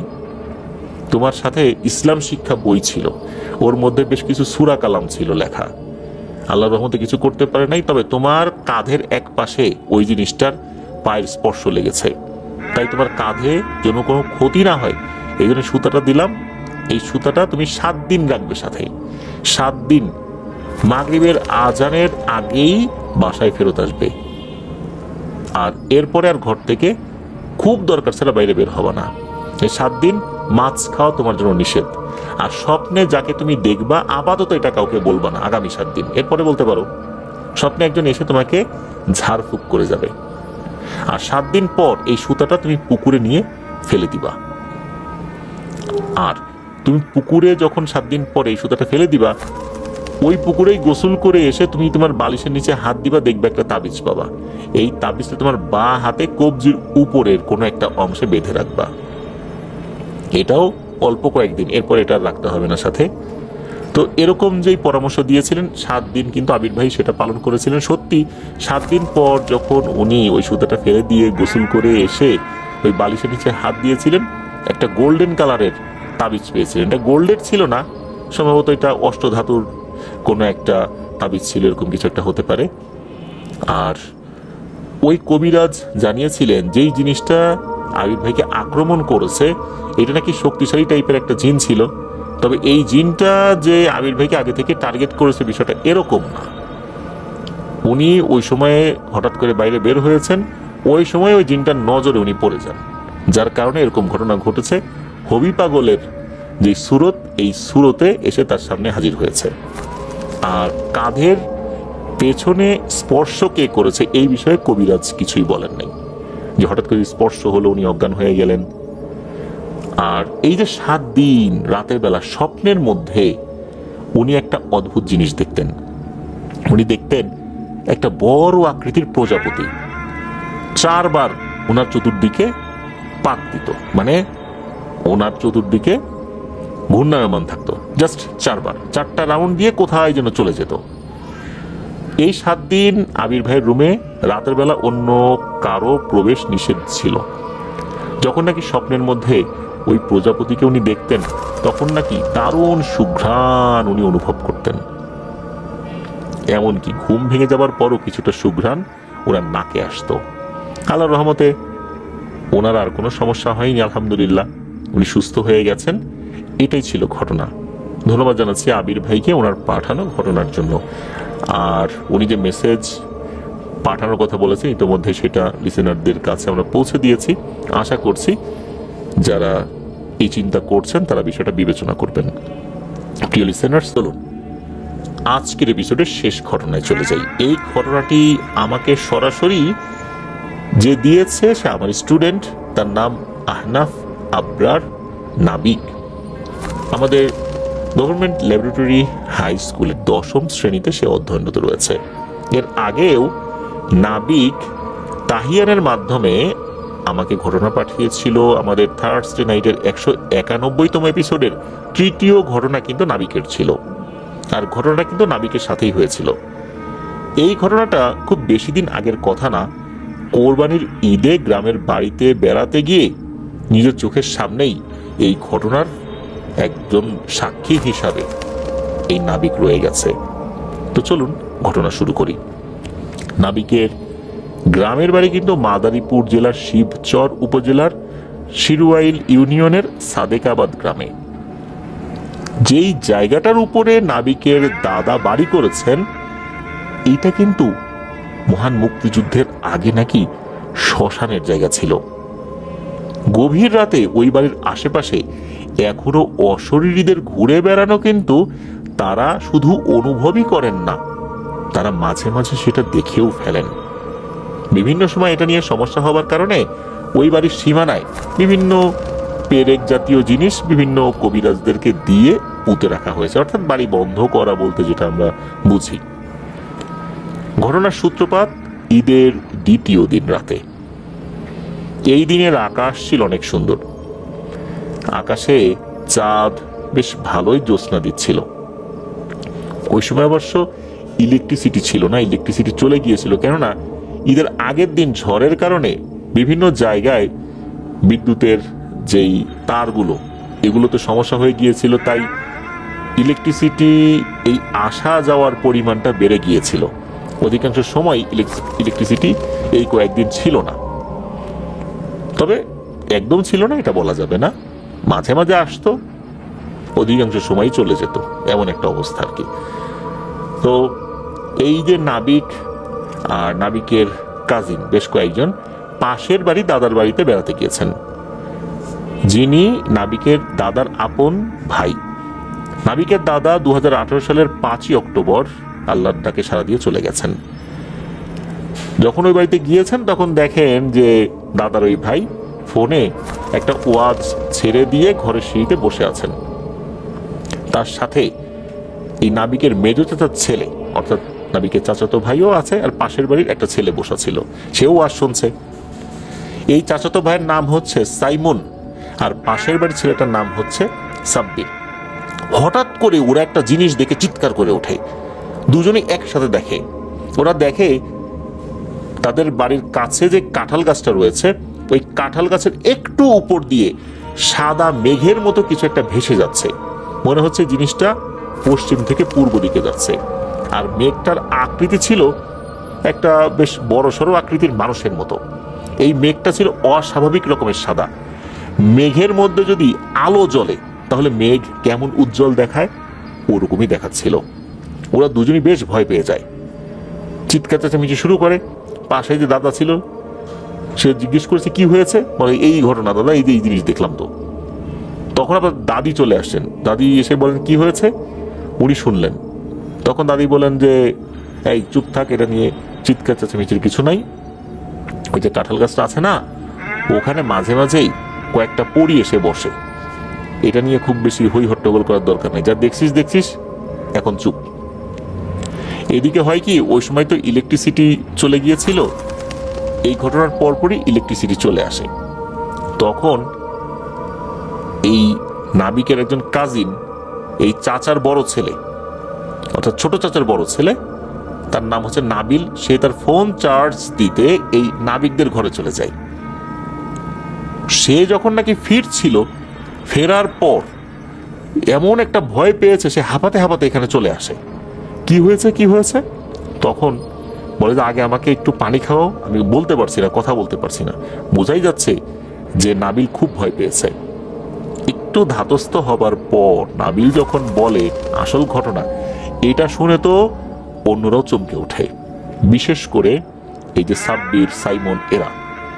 নাবিল বলছে সে ফোনটা যখন চার্জে লাগিয়ে এদিক দিয়ে আসছিল, ওই কাঁঠাল গাছটার কাছে যখন আসছে তখন মনে হচ্ছে কাঁঠাল গাছটা মনে হলো এক পাশে আস্তে করে হেলে গেল। মনে হচ্ছে এমন ভারী কিছু ওই কাঁঠাল গাছটার উপর বসেছে, কাঁঠাল গাছটা লোড নিতে পারছে না, এক পাশে হেলে গেছে। কি মনে করে নাবিল তাকিয়েছে উপরের দিকে।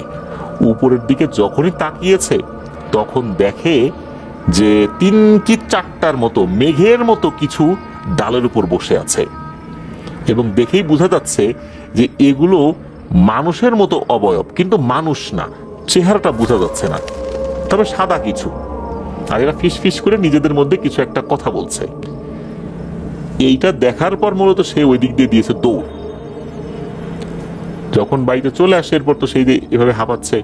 এদিকে কিছু সময় আগে এই যে সাইমন আর সাব্বির, তারা দেখেছে যে সাদা মেঘের মতো মানুষের আকৃতির মতো কিছু একটা ওই কাঁঠাল গাছের ওই দিকে যাচ্ছে। দাদির কথাই সত্য হলো যে ওখানে কয়েকটা পরী নাকি বসে, আর তারা যখন আসে মেঘের আকৃতিতে আসে, তাদেরকে মাঝে মাঝেই ওই কাঁঠাল গাছে দেখা যায়। এখন ভয় তো পেয়েছে এরা তিনজনই, নাবিল পেয়েছে, সাইমন পেয়েছে, সাব্বির পেয়েছে। কি করা যায়? ওই সময় দাদি আর দাদা ওনারা যেই সূরা কিরাত জানতেন, 3 কুল, আয়াতুল কুরসি, আরো কিছু দোয়া দুরূদ পড়ে ঝাড়ফুঁক করে দেন তিনজনকে। আর ওনাদের কাছাকাছি একটা হিন্দু বাড়ি রয়েছে, সেখানে সুকণ্ঠ নামে একজন পুরোহিত আছে। উনি এই জিন রিলেটেড বিভিন্ন সমস্যার সমাধানের জন্য চেষ্টা করেন আর কি। তার কাছে নিয়ে যাওয়া হয় তিনজনকে। উনিও ওনার জায়গা থেকে ঝাড়ফুঁক করে দেন, লবণ পরা খাইয়ে দেন এবং বলেন এটা নিয়ে আর ভয়ের কিছু নাই, আর কিছু হবে না, তোমাদের শারীরিকও কোনো সমস্যা হবে না, আর যা দেখেছো এরাও তোমাদের ক্ষতি করার জন্য আসবে না। তো উনি চলে যান, এরপরে আর তেমন কিছুই হয়নি। এটাই ছিল ঘটনা। প্রিয় লিসেনার্স, আপনারা একবার ভাবুন যে এরকম অল্প বয়স্ক যারা আছে, কিশোর বা বালক, হঠাৎ করে যদি এইরকম দৃশ্য রাতের বেলা চোখের সামনে চলে আসে, তখন কি বয়স কোনো ফ্যাক্ট? নিশ্চয়ই না, বয়স কোনো বিষয়ই না। যে কোনো বয়সের মানুষ ভয় পেতে বাধ্য। তাহলে ওদের বেলায় তো এটা আরো বেশি কার্যকর হবে, তাই না? সেটাই হয়েছে। তবে আল্লাহর রহমতে ওদের শারীরিক তেমন কোনো সমস্যা হয়নি। ধন্যবাদ জানাচ্ছি নাবিককে তোমার পাঠানো ঘটনার জন্য।